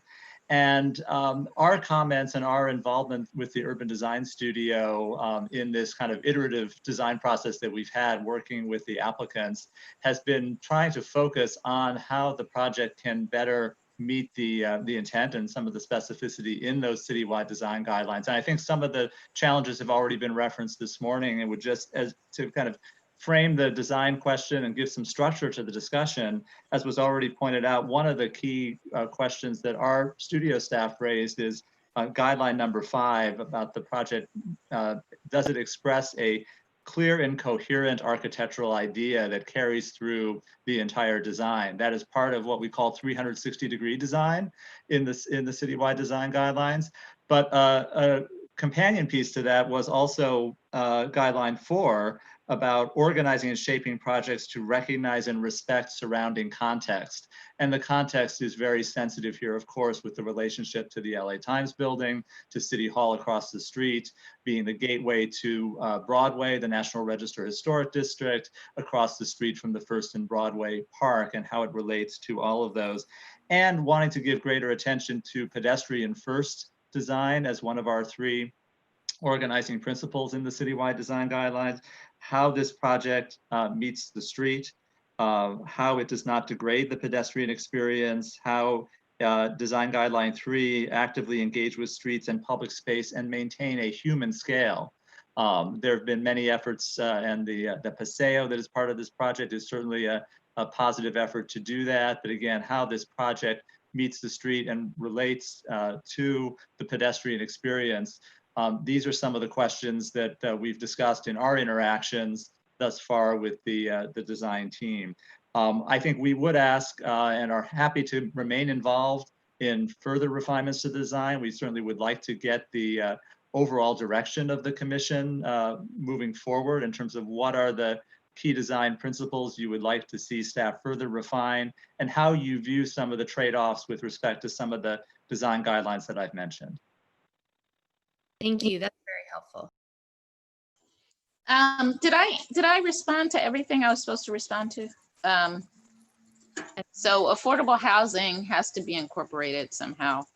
The park, the general parks fund, the design, we're going to talk more about that. Anything else I need to respond to? I think that is it. Okay, great. Thank you. Thank you. Caroline, you're up. Hi, good morning. I am in agreement with many of the commissioners in putting everything towards affordable housing, towards all the money. You know, as I said in the previous commission, I am not in support of putting the money towards any historical renovations, especially when it's going towards a private property. I really do have issues with that. And I think that's something that we come across. This is probably the 2nd or 3rd project that we've seen where, the developers have tried to use the money towards their own project. In terms of the design, Ken, I'm listening to what you're saying, and Commissioner Mack and I were, helping out with some of those, coming up with that. And I feel guilty because in a way, I feel like we created this loophole or something where the developers are able to do all of that and literally just make it extremely boring and not world-class at all. I mean, you could make a 360 building by putting windows, by putting definitions all across. You could make a pedestrian-friendly building, but is it something that you want on this site? And I'm just not impressed by either of the options that were presented. I think one of the, I don't want the commission to feel like we have to choose one or the other just because it's presented to us as option one or option two. It's not the end all be all. I think option two with the roof is slightly better, but honestly, both of them look like they're apartment buildings. One is just darker and one is lighter. I mean, it really just, it looks the same to me. So I don't know what the solution is, and maybe Ken can help out here. The one thing I do like is that there's a bridge with the existing historical building, but I think there could be a lot more done, especially because it's such a meaningful building. And I think that, when we have tourism again, when people come to see LA, I think people will see this building. And do we really want it to look like another apartment building or condo that, Ani owns? So I think that I just want to put that out there to the commission.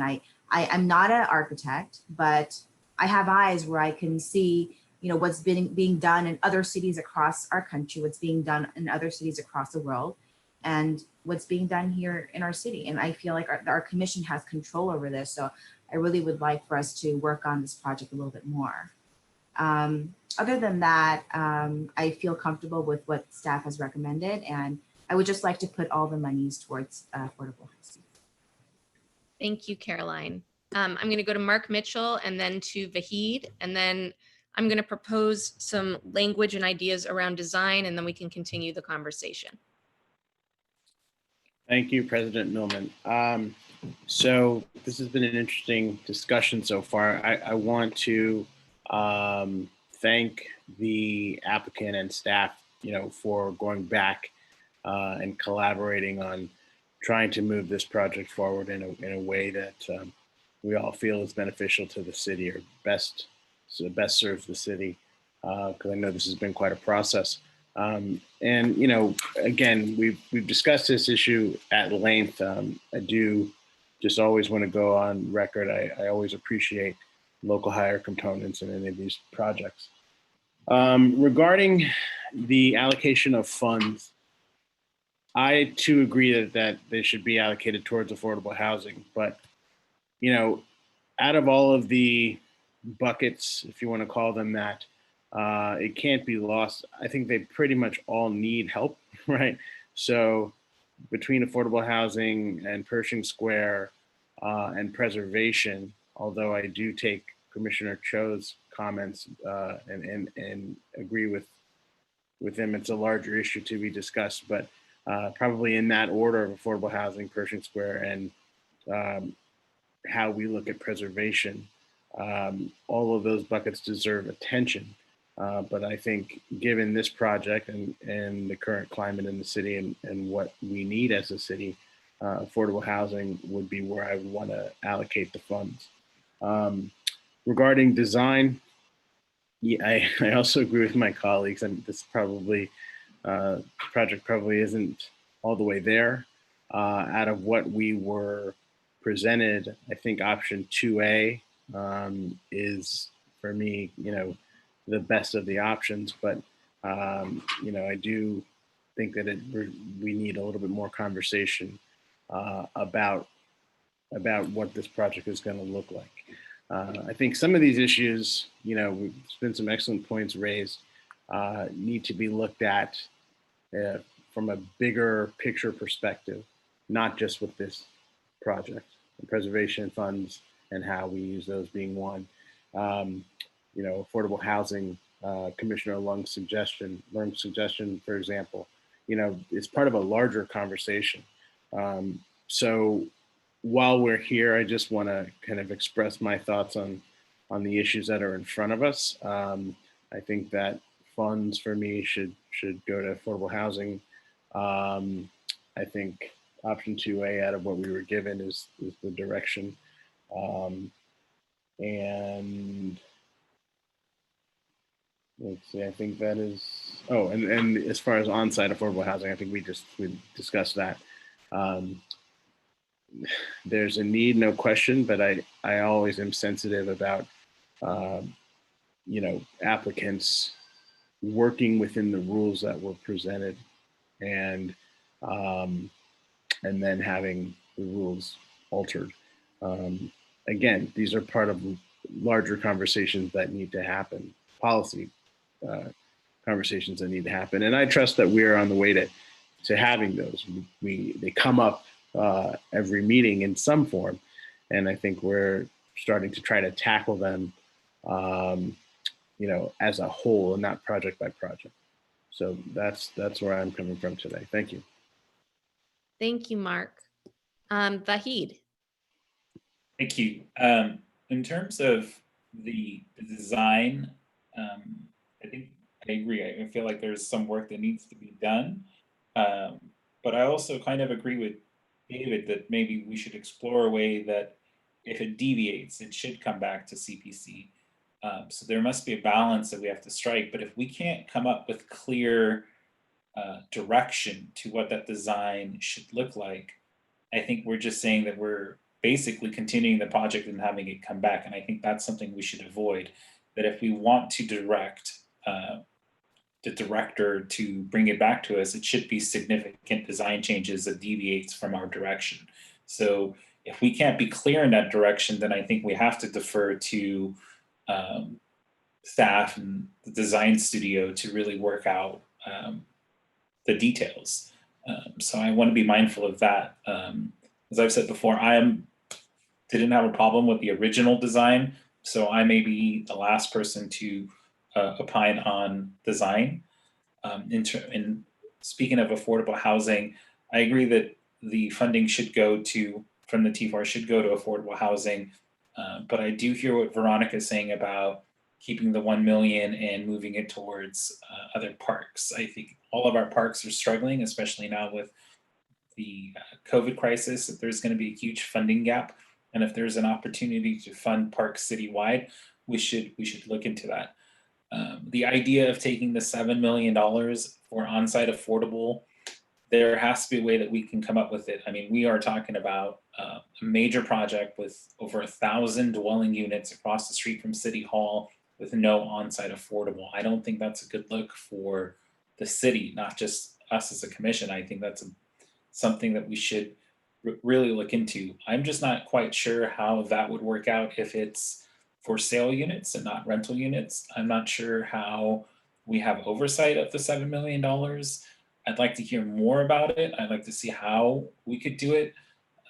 I don't want to hear really how we can't do it, because I can think of lots of ways why we can't do it or how we can't do it. I want to hear how we can do it and find a path to do it. I think that's a really good solution to the situation when you take into account that we have another project that we approved just south that had no on-site affordable.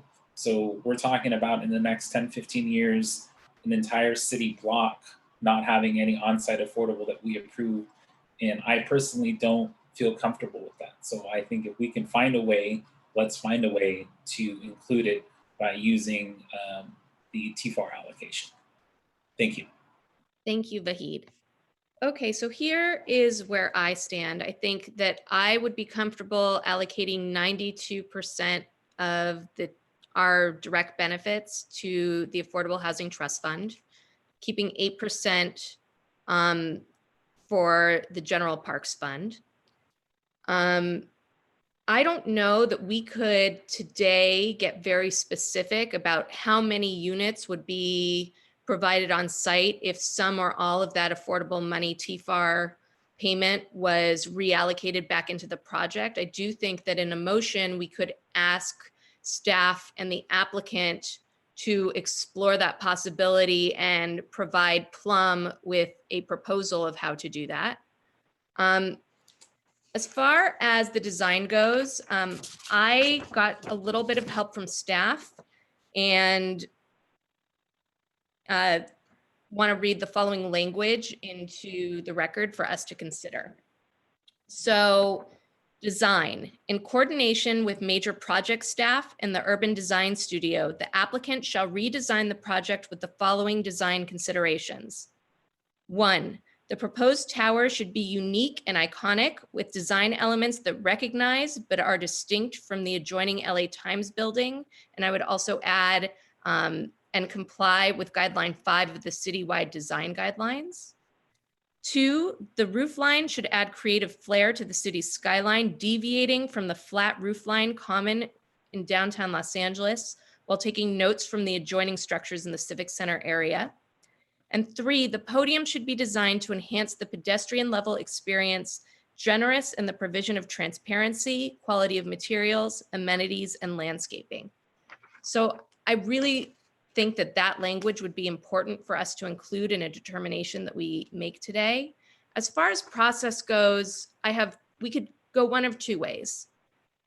Because this applicant has been responsive to the feedback we're giving them, and because there are significant carrying costs associated with delays in their approvals, I want to set them down the path for approvals.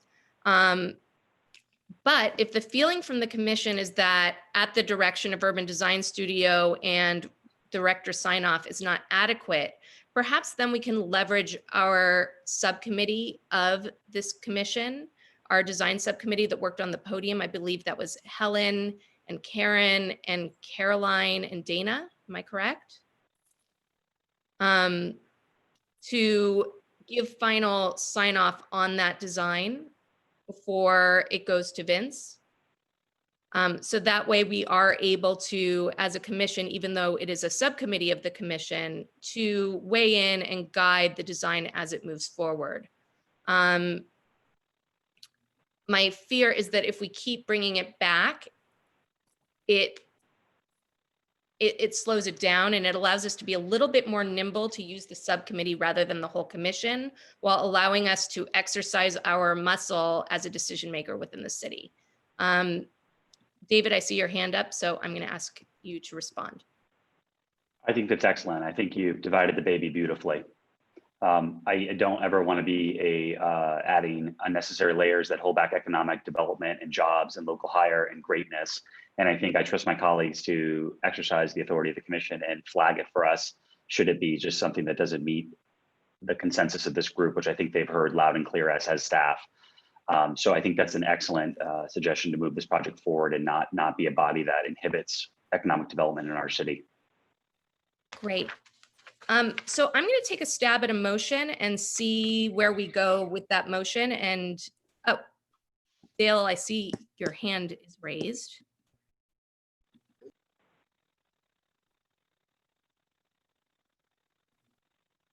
I can't hear you. You're going to have to unmute yourself. Can you hear me now? Yes. Thank you. I have been listening carefully, and I've been conferring with the ANI representatives regarding affordable housing.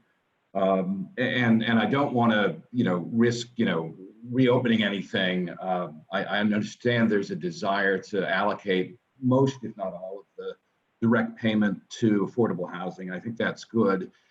The one thing to think about, the benchmark of cost that's widely recognized is it costs about $500,000 to build an affordable unit. The credit that ANI had asked for affordable would translate into about 14 units. If we could get that credit back, ANI would be willing to include 34 workforce units in the project, on-site, deed restricted for 55 years. I think that's commensurate with the 222 West 2nd Street project, which did involve a zone change. They had 45 workforce units and no payment. So there would still be a pretty substantial payment that would go towards affordable housing. It would have on-site, but it would allow ANI to recoup some of those substantial costs associated with those on-site units in terms of affordable housing, in terms of historic preservation, which again would go above and beyond what the Secretary of Interior's standards would require. I just want to throw that out there and see if that's something that might help address some of those concerns. Or alternatively, if you wanted to wait for a discussion to plumb, we'd be okay with that as well. So Dale, can you lay that out for me one more time? I followed. Right. So with respect to the direct TFAR payment, we had asked for $7.3 million in credit for the above and beyond the call of duty affordable, historic preservation costs. If we could get that credit, ANI would be willing to include in the project 34 deed restricted workforce units, deed restricted for 55 years. So there would be on-site affordable housing. And I think it leverages that money. If it went to affordable housing, based on the city's benchmark, that would translate into 14 units. In this case, we'd have 34 and they would be on site. Okay, so what you're proposing is that you retain the historic preservation allocation. The rest of the direct provisions would be as you proposed, which is 8% for parks and the remainder for affordable housing. Or whatever way, whatever allocation the commission deemed appropriate. So they'll be giving money to the Affordable Housing Trust Fund and providing those deed restricted units on site. That's correct. Do any commissioners have thoughts on that? Samantha, this is Vahid. I support that. I think that's a fair offer. I think that's something we could work with, but I'd like to hear from other commissioners as well. David, I saw your hand pop up. That's what I'm talking about, Ani. Getting some affordable housing. You know, I think it's the right direction. I'm all for all of these other benefits, but at the core, my priority is people. And this project is blocks from Skid Row. So anything that goes towards ameliorating the housing crisis, affordable housing, I know workforce is different than very low income, but I think that's the right message, which is with the housing project is to ameliorate housing. And I support that idea. And I think it's a gracious offer. So I appreciate that as someone who may have come across all throughout this conversation as strident. I appreciate that. And I think that's the right direction. I think Helen has been incredibly vocal and articulate. So I look forward to hearing her thoughts.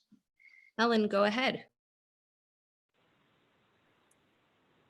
I appreciate the flexibility, and I think that is a very thoughtful offer. And I would still would like for there be flexibility in terms of how HTID monitors it to make sure that actually it's in the record. And just thinking about how hard it is to build affordable housing projects with the running price at $500,000, and right now for sale, if you average out those 34 units, it's like $200,000.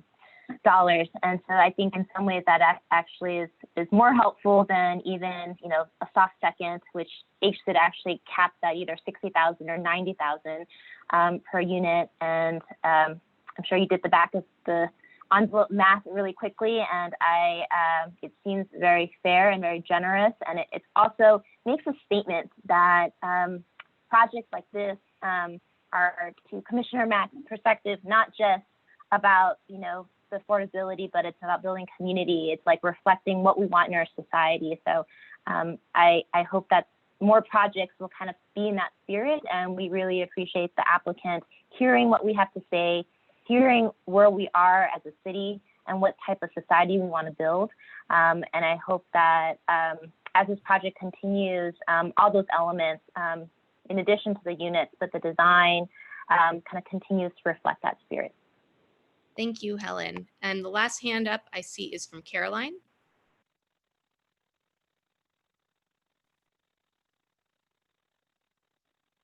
Go ahead. Oh, yes, I just wanted to say I appreciate Dale working with your client on this, and really hearing us out here, and look forward to the design as well, just moving forward with that without holding you back too much. Thank you. And Karen? Yeah, I concur with the appreciation for getting affordable on site. I do want to just flag, and I don't know if this is a deal breaker at this point, that we are still focused on the 55-year covenant, which I feel like is problematic, and I do look forward to that conversation about really pushing the boundaries of the limitations around making the housing covenants much longer in terms of, thinking about the need. So I just want to put that out there. And it's great that you bring that up, because that is the topic of our director's report at our next meeting. Awesome. Mark? There you go. Yeah, so just very quickly, again, I want to echo what's been said and voice my appreciation for the collaboration and thought that has been shown by the applicant. And I think I've said it a million times, so here's a million and one. We need every category of housing.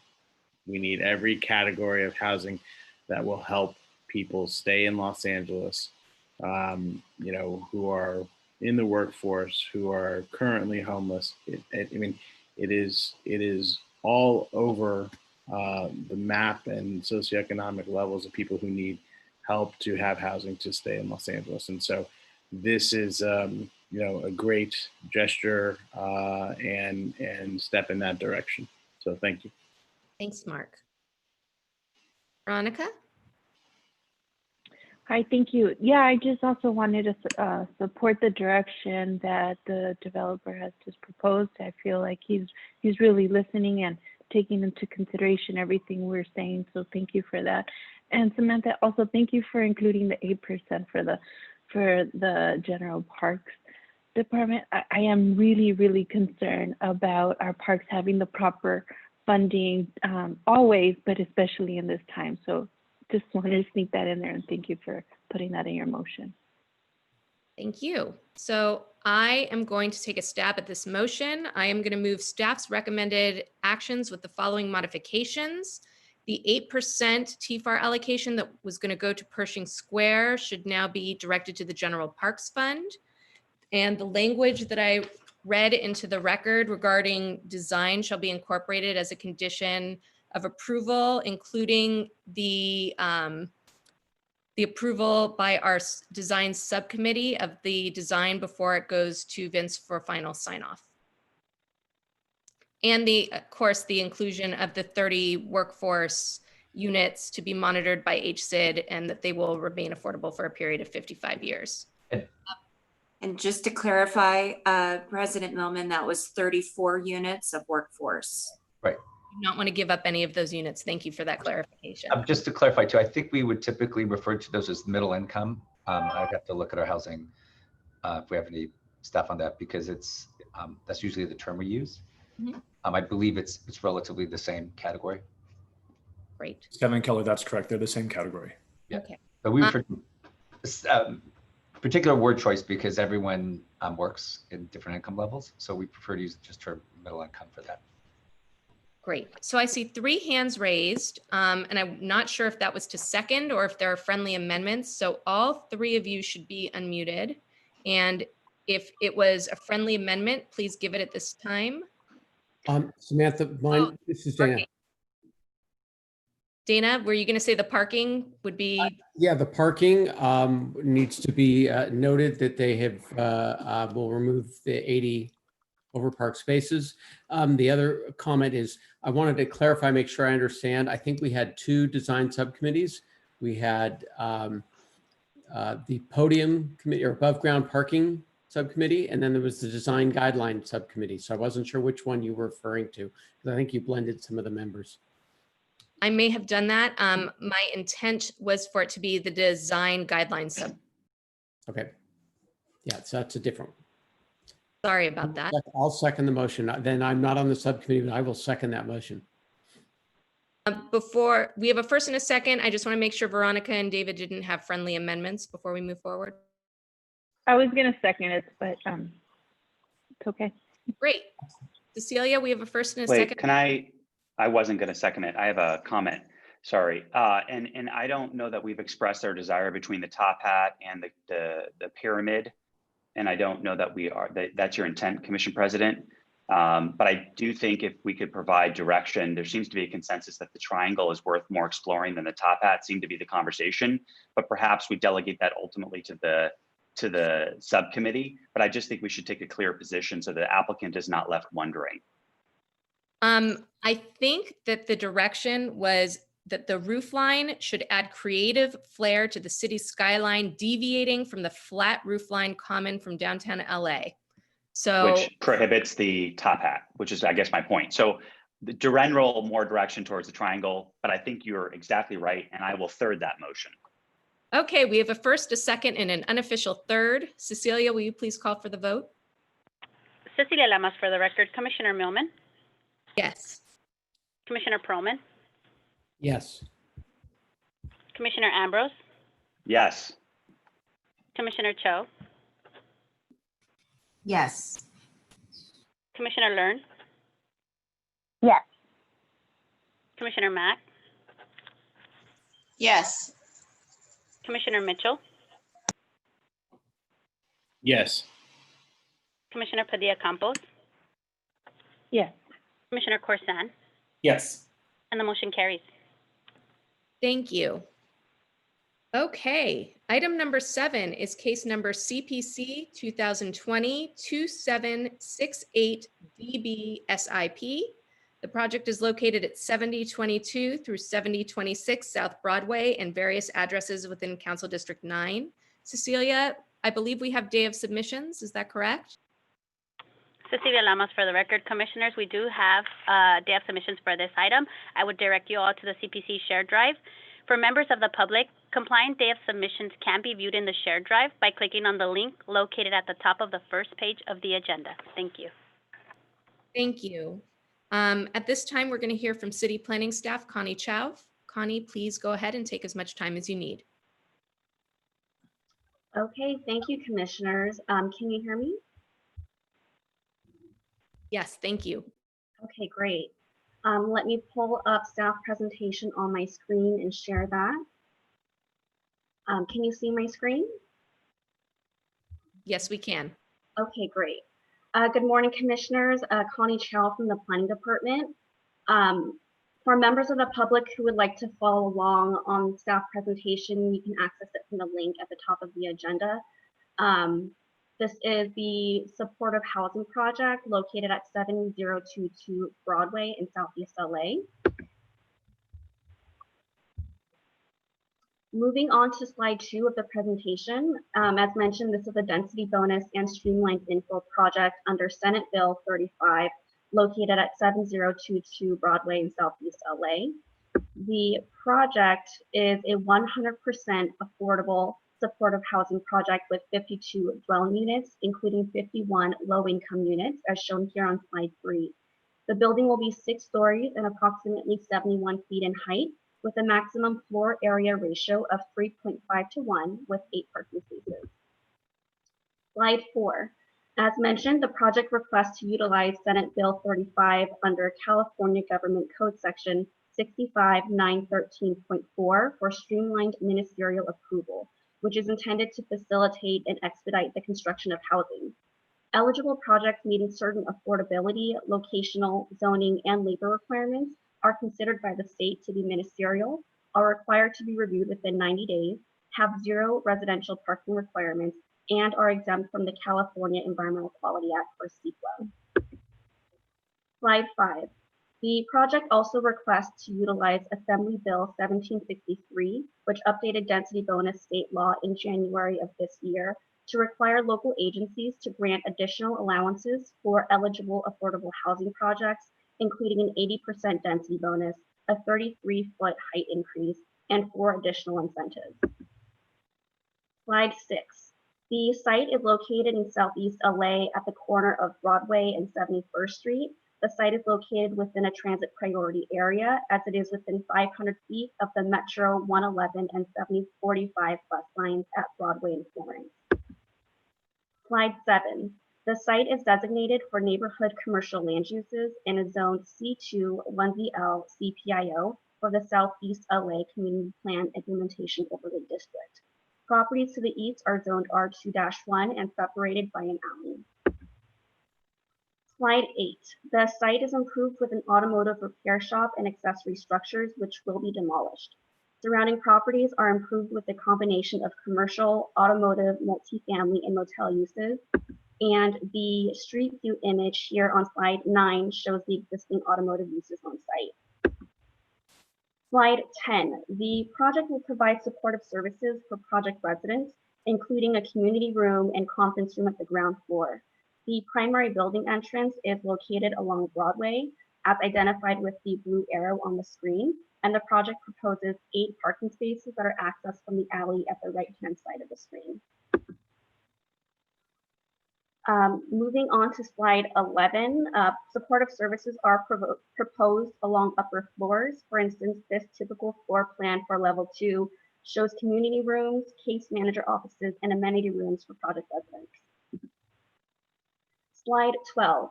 The project will be 6 stories and approximately 71 feet in height. And on slide 13, the rendering here better shows the project design with the curved design features and changes in building plane and material to break down the building massing. Slide 14. As mentioned, the applicant has requested several concessions under density bonus. Assembly Bill 1763 allows the density and height increase by right for qualified affordable housing projects. It also allows 4 incentives, in this case for reduced yards and increased FAR, and the applicant requests 1 additional waiver for reduced open space. Under SB 35, these modifications under density bonus are considered consistent with objective standards and therefore qualify for SB 35 streamlining. In closing, as shown on slide 15, planning staff recommends the commission approve the density bonus, the streamlined infill project, and statutory exemption as provided in the staff report. That concludes our presentation, and staff is available to answer any questions. Thank you. Thank you. Commissioners, are there any technical questions at this time? Seeing none, I will invite the applicant's representative, I believe that's Jessica Hensier and Jim Reese, to give their presentation. How much time will you need? We'd like 12 minutes. Great, please go ahead. Okay, I'm gonna share my screen.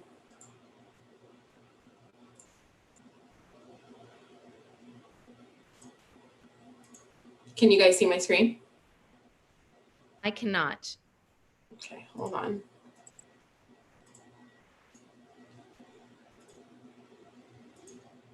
Okay, how about now? There we are. Okay, 1 second.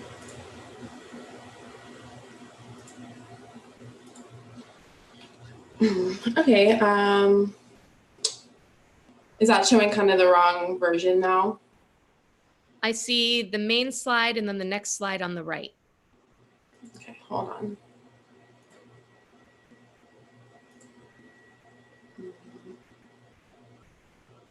Sorry, I have 2 screens going, so it's I'm just trying to get it to go.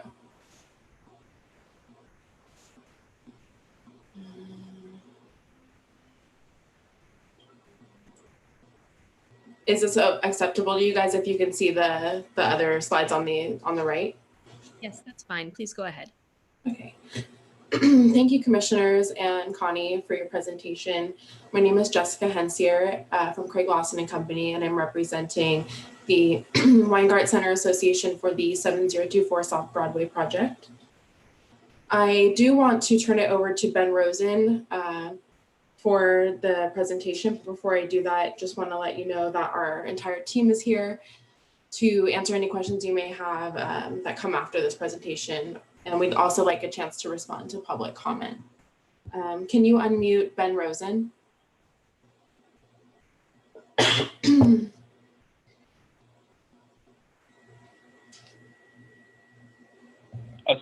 Good morning, commissioners. Can you hear me? Yes, we can. Okay, great. Hi, my name is Ben Rosen. I'm with the Weingart Center Association. Thank you very much for the opportunity to present this morning. The Weingart Center has been a provider of housing and services to people experiencing homelessness since 1983, primarily in the Skid Row area of downtown. We're very excited about this development and to bring some bring some affordable and services supported housing opportunities to the South LA community. We're particularly excited about the inclusion of some 2-bedroom units at this development, which will provide some homes for families who are currently experiencing homelessness in the area. The Weingart Center is a service provider first. We're going to have a robust package of on-site supportive services available for the residents of this building. So again, we're very excited about this development, and thank you for your time. I'll turn it back over to Jessica now. Thanks, Ben. All right, so moving to slide 3, I know you guys know about permanent supportive housing, but we just wanted to highlight that this is not temporary housing. This will be permanent housing for families and individuals reflective of the community. Residents will be qualified to live in this project through the coordinated entry system. And what makes this project different than other types of housing is that the on-site wraparound case management services will be provided by Weingart. So every resident will have a case manager to help provide social services to them and stabilize their life. Moving to slide 4, Connie did go over this, but again, here is the project site outlined in red, and we're along the commercial corridor of Broadway and abutting the multi and single family residential projects on the neighborhood on the east and west. And we are near the transit on Florence and Broadway, and also the Silver Line to the west on the 110 freeway. Slide 5. Here's the existing commercial building and an aerial view of the project site. Slide 6, again, here's a snapshot of the zoning along Broadway, and then also the adjacent R2 zone. So again, this is a 6-story multifamily residential building with 52 apartment units. 51 of those units will be restricted affordable, and of that, it will include 40 studio units and 11 2-bedroom units. So that's something that we think is important to highlight, is that we are including the 2-bedroom units for families. Aside from that, some important data points is that we are at FAR of 3:1. We have over 4,000 square feet of open space included, as well as 13 trees. Connie did mention that we are providing 8 vehicle parking spaces, and aside from that, we have the requisite bike parking, including the 43 long-term and short-term bike stalls. Okay, slide 8. Connie went over the actions that we're requesting. So we are utilizing the density bonus with AB 1763 to get the by right density and height increase. And aside from that, we're asking for several incentives related to the floor area ratio, yards, and setbacks. And aside from that, we do have the open space request, but I did want to highlight, as Connie pointed out, there are several spaces within the project that don't count towards the LAMC requirement for open space, like those smaller community rooms on the upper floors. So even though we are asking for this reduction, we are providing several spaces throughout the building that do provide amenity and open space for the residents. And aside from that, we are asking for the SB 35 streamlined infill processing, which allows us to provide 0 parking for this project. So to slide 9, we wanted to give you a bit of overview of the outreach that we've done. So we have been working closely with the council office of Curran Price. You should have a letter of support from their office in front of you as part of the case file for this project. We also outreached to the neighborhood council, and we did provide them a copy of our application package to them.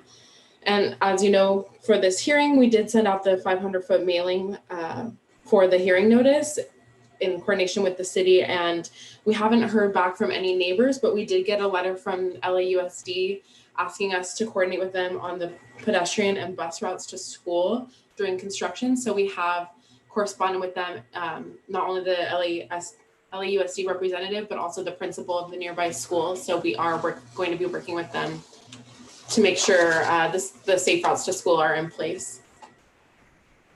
Okay, slide 10. This is the ground floor plan. As Connie noted, we do have the main pedestrian entrance here on Broadway, as well as some of the case management and community spaces on the ground floor. And aside from that, we do have the vehicle entrance off the alley here with the 8 parking spaces. So those parking spaces will not be for residents, they'll be for the case management staff. Okay. Slide 11 here, this is a typical floor plan of the residential units. Again, we highlighted the couple different community and amenity spaces that we've included that don't count towards the code requirement, that are typical throughout each level. It's not pictured on this level, but on the 3rd level, we do have a computer room that's going to be geared towards the kids living in the project, so they can do homework and use the computers and have that space within the project. 5 minutes remaining. Okay, this is slide 12, level 6. You can see another community room here, just a typical floor plan. And here's the roof plan. I'll go into more detail about this in the landscape plan, but we just wanted to highlight again that we do have another outdoor community amenity space here on the roof. Okay, slide 14, landscape plan. What we want to highlight here is that we are adding several street trees to the ground floor condition, as well as other streetscape element landscape. And we think that's going to be really important for not only residents of this project, but the general community in the area for improving the pedestrian experience here. Slide 15, this is the roof landscape plan. So we do believe that this project will provide safe outdoor space for residents to recreate and spend time with their families in this project. Of note, we do include a community garden space here, and we think that'll be really great for residents to be able to maybe grow their own food or different plants. And then aside from that, there's a barbecue area and some other seating areas to recreate on the roof level. So slide 16, here's the east and west building elevations. Slide 17, the north and south elevations. Slide 18, here's the building section. So again, highlighting the active ground floor use with the case management and community areas with the residential on the upper floors. I hate when other people do presentations on my phone. So here is slide 19. Jessica in our office is doing a We presentation. can hear you, Ben. Ben, be quiet. Okay, so this is slide 19. We are at the design of the project. So we wanted to highlight here the high quality design and the durable materials that are going to be included as part of this project. And aside from that, wanted to highlight again the landscaping along the ground floor with the street trees and some of the other landscape elements, as well as the glazing, storefront glazing that's going to be facing both street frontages. And also highlighting some of the landscape element on the roof deck where you can see that vegetation. Okay, slide 20, here's another rendering. So this is, again, highlighting some of the same things. So I won't go over them again, but just wanted to give you a different perspective. So that concludes our formal presentation. Again, my name is Jessica Hensier with Craig Watson Company, representing this project. And our entire team is here if you would like to have us answer any questions about the project. Thank you. Thank you. We are now going to open public testimony for this item. Each member of the public will have 1 minute to speak. If you're calling by phone today, please press *9. Marcos will call out the last 4 digits of your phone number when it's your turn to speak. Please state your name clearly and proceed with your comment when you hear the message that states you are unmuted. If you are accessing by Zoom today, you are going to click the raise hand button at the bottom of your screen.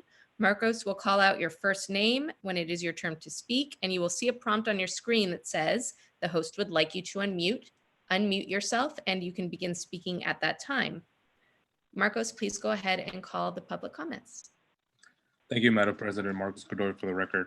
Caller 9383, you're unmuted. Hi, good morning.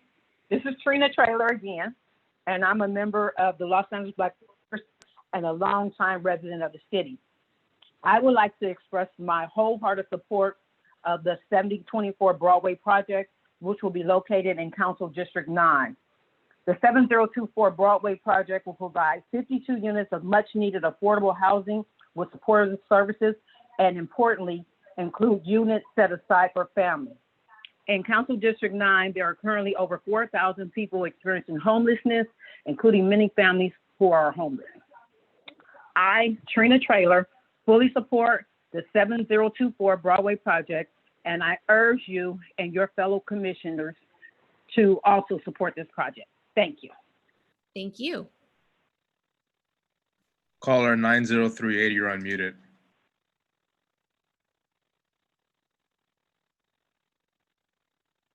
Okay, hi, yes, good morning. Can you guys hear me? Yes, we can. Please go ahead. Okay, you guys say you can't hear me, guys? Yes. Okay, great. Okay, I'm Deion Leslie with everyone in, and I just wanted to reiterate the safety, for the safety purposes. I definitely am in support of the project. for 7024. I just want to make sure that we have a property liaison that will be assigned to these units. I am a resident of the 127th Street apartment, and that's the only thing that we're missing is a liaison to make sure that the residents get treatment, to make sure that they have a consistent plan that they can follow, so that way the liaison can follow up with the social workers, the residents, and everyone that's within the project, so that way the people won't fall back into homelessness. So that's my goal. Beyond Leslie with Clean Unity, hashtag everyone in, advocate, and that is my goal, just to make sure that we have a liaison. Thank you. Caller 6129, you're unmuted. Greetings, everyone. My name is Quincy Coleman, and I'm a field organizer with the Everyone In campaign powered by United Way. And I'm speaking in support of Project 7024 on Broadway. Everyone In itself is a community movement that supports not only ending the homeless crisis, but also finding the solutions as far as it relates to that.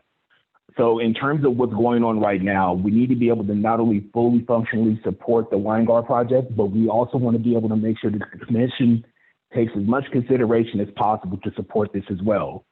In terms of what we're seeing right now specifically, right now we're at 66,000 plus who are literally listed as being homeless within LA County and over 41,000 within the city of LA.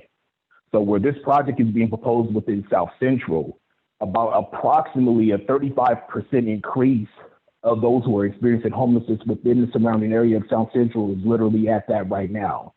This project will not only be able to help alleviate the issues in terms of what's going on with the homeless crisis, but we look forward to the solutions. Thank you.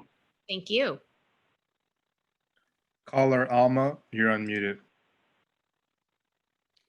Hi, my name is Alma Sanchez. I'm a resident in South Broadway area where this project will take place. This project sounds very exciting and I support affordable housing. My only concern is parking. I understand that parking is just for staff members. However, as Jessica noted, there are 11 family units, and I'm wondering what parking will be provided for them. As a resident in this neighborhood, I can attest that neighbors are in conflict and there's tension among neighbors about parking, with double parking taking place. So this is a huge concern. We want to set up, if we want to provide all supportive services and affordable housing, we need to do it in a very holistic way, including setting up the families and individuals living there for success. And what I mean by that is by providing more parking units and parking units tailored towards families and the individuals, this will set them up in a more peaceful and community building for the neighborhood. Again, my concern is the parking, and please reconsider this project before approving it. Thank you. Caller Luis Sanchez, you're unmuted. Hi, yes, good morning. Can you hear me? Yes, we can. Please go ahead. Yeah, hi, good morning. Yeah, so my name is Luis and I do live on 71st Street, and I do support affordable housing, and just hearing more about the project today, it does sound really great with the supportive programs. I just want to express my position to the project, mainly, like I almost said, because of parking. Parking just on that block is bad, just plain and simple. For me, it's rare to find my own parking spot on my, like a parking spot on my own block. I usually have to park a block away, and I'm not excited about having to struggle with parking again, even more.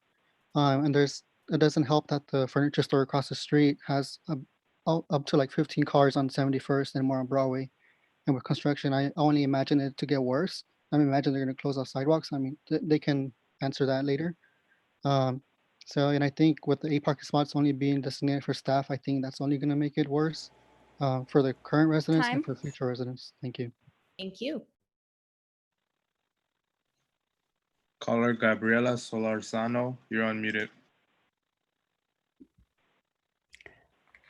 Hello, good morning, President Millman and commissioners. My name is Gabriela Solarzano. I'm the Deputy Director for Everyone In with the United Way, and I'm speaking in full support of the Weingart Center development. We submitted a formal letter of support as well. Weingart has a track record, as you heard, of serving our most vulnerable residents, and now will provide 52 high-quality affordable units with full amenities for the residents to live and thrive in the 9th District. United Way with Everyone In is a community movement to end homelessness and our housing crisis by building public and political will to create the solutions we know work, which is affordable and supportive housing in every part of LA County. I'm also a resident and I'm raising my children here in South Central Los Angeles. Currently, as you know, there's been a increase in homelessness. We are also at a need of, we're in a severe housing crisis, which we need more than 500,000 units of affordable housing. And so that also translates to our housing crisis being our homelessness crisis. In South LA, as you heard earlier from my colleague, so we urge you to support the project. Thank you. Caller 6642, you're unmuted.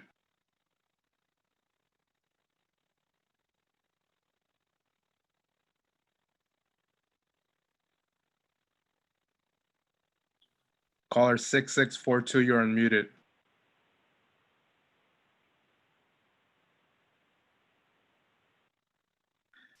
We'll move on. Hi, can you hear me? Yes, we can. Okay. My name is Emily Esquivel, and I'm a neighbor of the South Broadway area. Although I am in favor of affordable housing, I just don't believe it's right in the area. There's already an issue with parking that causes problems within the community, and 8 parking spaces that's for staff just is not enough for everyone. The residents continuously have to deal with double parking and people blocking their driveways, and with more housing, the problem will only worsen. I ask that you find a solution to this before moving on to a new project that will only cause further tension between the neighbors. Thank you. Thank you. Caller 7527, you're unmuted.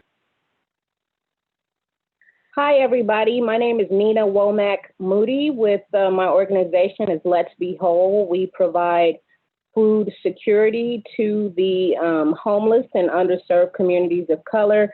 I am in support of this 7024 Broadway development. I currently live at 127th Street Apartments and experienced homelessness due to domestic violence. So I feel like we need places for women like myself, along with other people, as rapidly as possible. Also, as I give out food pantry work, if there's nowhere for people to cook the food, they can't have access to healthy food. So we need as much permanent supportive housing as possible so the community can be healthy and thrive. Thank you. Thank you. Caller 2638, you're unmuted.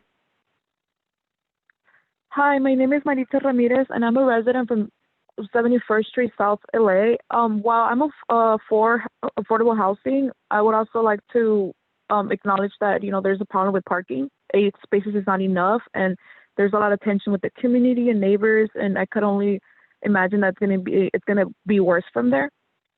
And I would like for there to be a solution. Thank you. Thank you. Caller 9399, you're unmuted. Hi, my name is Velvet Victorian. I grew up in that vicinity, and I'm also a member of the Powder King board. And I agree wholehearitely that we definitely need this project, but I do believe that they need to add more parking because we either need to go to permits in that area, but there has to be some more parking. 8 spaces is just not going to help the community as a whole. Bringing that many people into the community and no parking is not a wise idea. I'd like for them to amend and make more parking. Thank you. Thank you. Caller Gloria Flowers, you're unmuted. Can you hear me? Loud and clear. Okay. I live on 71st Street. I'm an owner-occupier. In the last 2 years, we have seen 3 boxes built on our street. Each has space for 10 units or 10 bedrooms, which is 30 bedrooms. There's another one being built at the corner of 71st and Main. I'm not sure how many bedrooms that has. Density is a problem. We have no parking. We really need for you to think about the parking before you give permission for this being built. Also, we need beautiful buildings, not just boxes. And so if this building could be a beautiful building, we would accept it with much, much more parking. Thank you so very much. Thank you for sharing your thoughts this morning. Caller Deborah, you're unmuted. Good morning. Can you hear me? We can. Good morning. I live on 71st Street with the other residents. And like the other residents said, there's four 2-unit buildings that have been built in the last 2 years. Each unit has 5 bedrooms. They only have 4 parkings, really 3, because one of their parking, a standard sedan cannot fit into that garage in each unit, which brings at least 3 cars to each unit parked on the street. We have no parking. There's nowhere, they can't put another building on this block without providing parking for their tenants. That will cause, there's enough drama in this neighborhood without adding another building with no parking. And the other caller said there's another building that's being built on Main and 71st. There's also one being built across the street from Bethune with, I don't know how many units, but they look like they don't have enough parking. Thank you. That is your time. I believe that is the last speaker we have for this item. Do we have any certified neighborhood council representatives here today? I don't see any. Do we have a council member representative? I do not see one. So we will go ahead and close public up. Hand just went up. That individual already spoke, Madam President. Okay. In that case, we will go ahead and close public testimony. Staff, would you like to address anything that was brought up during the applicant presentation or community public statements?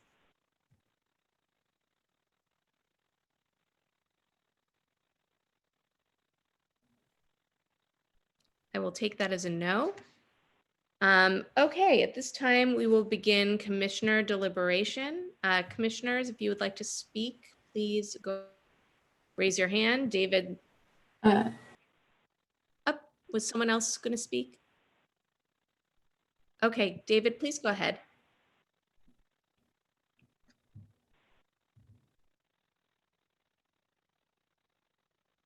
We can't hear you.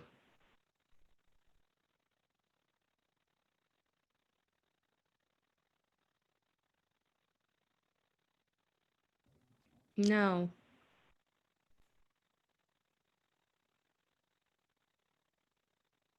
While we're figuring that out, I do see the applicant waving.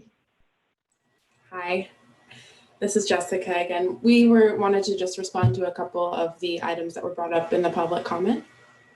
I don't know that there's really a need to respond. If we have questions for you, we will ask them. Okay. Okay, let's go back to David and see if we can hear him.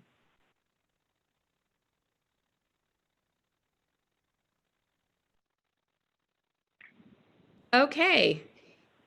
Well, I'm going to go ahead and see if we can resolve that issue with David offline and go to the next commissioner, Veronica.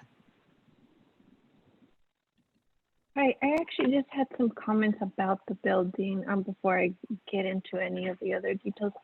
And maybe the applicant can answer. I'm wondering, because I didn't see this in the report, but will Wi-Fi be provided for all tenants? I feel that that's super important to provide to community members, in particular this population. Also, was looking for laundry rooms. Is there laundry available for the tenants? And just wanted to say that the street trees and all the landscape plants, I think, are really great. I think this area really could use some greenery. So just did want to say that was really thought that was a really great plan. And I would like to hear some input on this whole parking, specifically for the family units. So I don't know if the laundry question and all that is even in our purview, but I just would really like to know if these sort of things are available for the residents.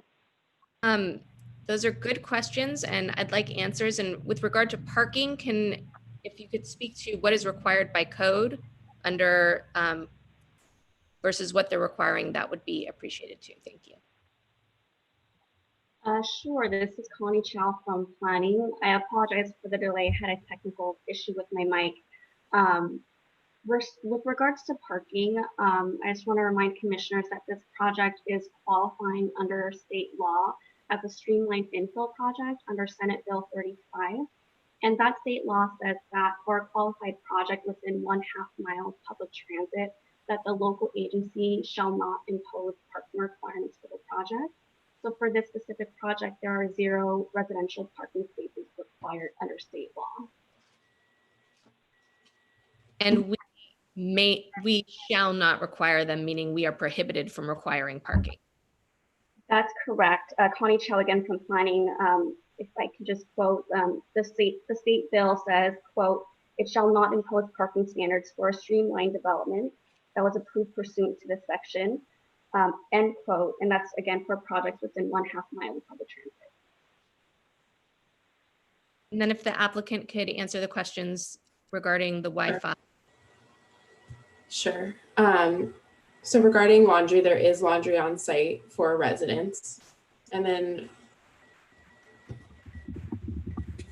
Is there 1 floor laundry in each unit? It's common laundry on each floor. Okay, great, thank you. And then with regards to Wi-Fi, there, as I mentioned, there's going to be the computer room so there will be computers available with internet access, but not individual Wi-Fi at this time, is not planned.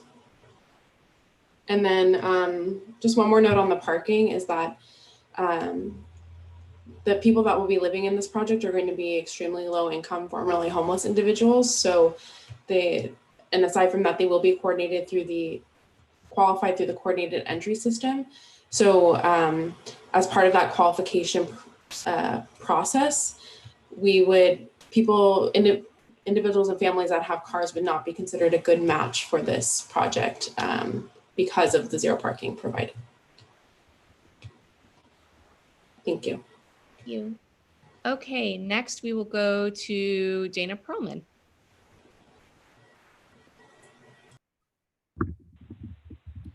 I think, as with the other Weingart projects we've seen, I think this is an excellent project. I wish this had been on our consent calendar, but we had to have a public hearing, which we did have. Again, streamlined infill project, 100% permanent supportive housing. I am ready to bring or vote on a motion and approve this per staff's recommendation. Thank you, Dana. David?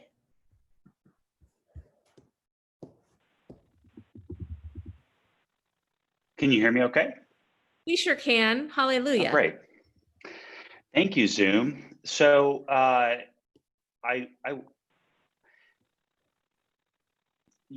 people, and I respect it, but people usually start with, the gratitude for folks coming out to share their thoughts. And I echo that today. However, I'm dismayed that the thoughts are prioritizing cars over humans yet again. I would be fine with 0 parking at all 100% affordable housing projects. Regardless, we need to prioritize housing humans, and every dollar spent on putting a car inside of a building, to me, in the face of this tsunami of homelessness, is just not acceptable. So I understand parking issues. I lived and have lived in parking poor areas, but that is incumbent upon us to get out of our cars and find different means of transportation. not to perpetuate homelessness by our own needs. And I think I respect the desire to have parking, but parking has a cost to our society. And I think we're coming to grips with that as a city, that cars have cost us, both in terms of park space, pollution, equity, and in this instance, homelessness. And if, for me today, and I want to share this as kind of a prospective comment, I will always prioritize, as the law allows, people over cars, especially in this moment. So thank you for coming today, but I hope you reconsider leaving the meeting today and support this project as you welcome these new residents. And as for the design, thank you. I wish you would advise the previous client that just came before us with their project, because I think this kind of candy ribbon building is much more interesting than anything I just saw. And they probably got paid a lot more than you did. So once again, affordable housing is leading the way in architecture, proving that good design is not expensive design. So on both fronts, I thank you, and I support Dana's desire to move this forward. Thank you, Commission President.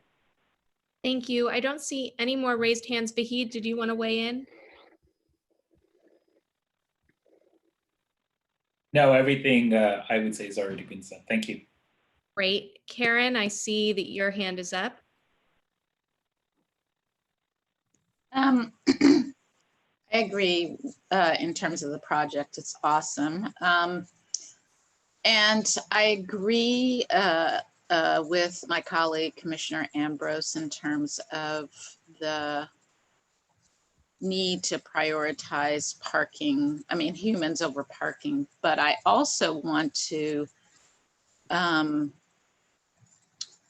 express that I get the challenge with parking, and particularly in a low income neighborhood where, I mean, what demands on life are present, and, the need to, I don't know what people's reality is, but, clearly the need to park is a challenge. And so I just want to thank you for coming, and I want to encourage you not to stop your advocacy to make your neighborhood the kind of neighborhood that you want to live in. Of course, we do need to focus more on public transportation. Unfortunately, our public transportation system isn't what we hope it could be. And so, have a conversation with your council person, have a conversation with your neighborhood council to really problem solve around this issue of, living your life in a way that supports you and your family. And I think I did have one more thing, but I just forgot. So anyway, I think you can, there's a need to balance all of these interests, and I encourage you to work on achieving that balance. Thank you. Thank you, Karen. David? I'd like to make a motion to approve staff's recommended actions on this item. Samantha Millman, I will second that. Cecilia, we have a first and a second. Will you please call for the vote?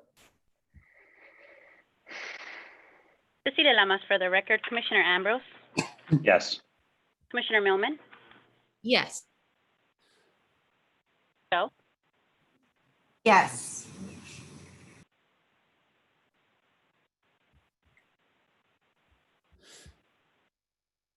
Commissioner Learn? Yes. Yes. Commissioner Mack? Yes. Commissioner Mitchell? Yes. Commissioner Padilla-Campos? Yes. Commissioner Proman? Yes. Commissioner Corsan? Yes. And the motion carries. Thank you. And before we adjourn, I know that Helen had her hand up and was having some technical difficulties speaking. So I want to go back to her for commission business and get her thoughts. Great, thank you, President Millman. I wanted to actually respond to some of the comments made during public comment. It seems kind of especially timely that thoughts on our downtown community plan, coupled with having a chief equity officer, and what does that mean for process and for time. I would love in the next commission meeting for staff to think to kind of highlight kind of what does that look like in terms of the EIR release dates. You know, I'm especially excited that the staff is looking at how to actually look at all our community plans, from our river master plan to our community plan. So I just want to have that on the record and just acknowledge the public comment that's been made about how does this time and our commitment to racial equity, what does that look like for our plan? So we don't have to continue this conversation now, but I would love for staff to kind of share that at the next commission hearing. I know Shauna did a really thoughtful presentation the last time around, and it would be great to have that be finalized and just discuss a little bit more. Thank you. And with that, I want to thank everyone. Oh, Veronica, I see your hand up. Go ahead. Not a big deal, but I attended the water board meeting, and they have their commissioners on screen just like us, and then when somebody speaks, they would show the big time on screen, and I think that was really helpful. So I just wanted to bring that up in case it's helpful for our speakers for a future meeting. They would like bring up this big clock thing. Thank you. If there is a way to do that, I agree with Veronica that it would be very helpful to members of the public to see a timer on the screen. With that, thank you to everyone from the public who came and shared their thoughts with us today. Commissioners, thank you for your time. It is before noon. It is 11:26. We are adjourned, and I will see you all in 2 weeks. Take care.